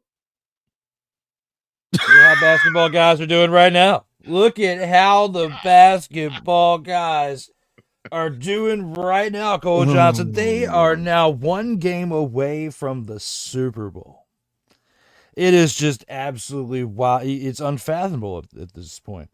So, yes, and Kellen Moore deserves to be considered out there for a job because their team is in the Final Four as well. So, looking at it for what it is, Ben Johnson, I feel like it's one of those you snooze, you lose situations if you're on the outside looking in, because you should have taken the opportunities that you had last year after the Lions had gotten as far as they did last year, because this year is you really – I can't sit here, and I haven't today, throw really a whole lot of shade except for at Jared Goff, because this whole Lions team to be where they're at with the 18 players that were on IR and in the way that the story was written, what they did this year with 15 wins was remarkable.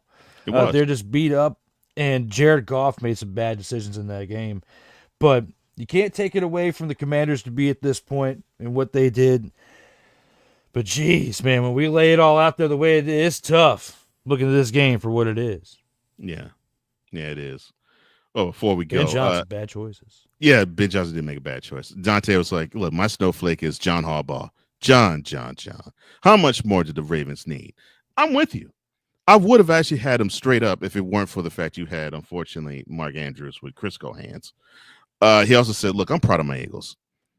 Think about that collapse from last year, and now this year they're one game away from the Super Bowl again." Oh, and he says, he says, anyone want Kellen Moore? The Cowboys do. Yep. He said, please take them. Well, hopefully things go well in the Metroplex, and you won't have to worry about him as your offensive coordinator. You never know. But I'm excited for your Commanders. I hope things go well this coming Sunday. Of course, we'll talk and all that. But we enjoyed you guys. Thank you for all of the love that you given us. Now, if you want to find my brother Drew, you can find him on the social media apps. You can find him on searchup_media with Instagram, searchup_media with X. You might not be able to find him at _Sotoba. Who knows what TikTok is doing now? But you can also find him at Sotoba_media. That's what I'm saying. Back up. It was down Saturday. It was up Sunday. I'm like, make up your mind. It's up today. Apparently, in the short term that President Trump has been in office, it is now back up. Which, as of this recording, that has been for a couple of hours. And if you want to reach me, just go to flowco.com/page/host Cole Johnson. That is flowco.com/page/host Cole Johnson. Well, that is it. Thank you to your tribe. We love you. Thank you for liking. Thank you for sharing. Thank you for subscribing. Thank you for hitting the notification bell so you can catch all content that comes from the Soul Tripper Media YouTube channel and or the Comey Media YouTube channel. We totally appreciate it, and we love all of you. For Drew Willingham, I am Cole Johnson, here to say in parting, as we always do, in life, just like a tackle, keep your head up. And always remember, you got to play until the whistle blows. And as always, please, from us to you, stay safe out here in these streets.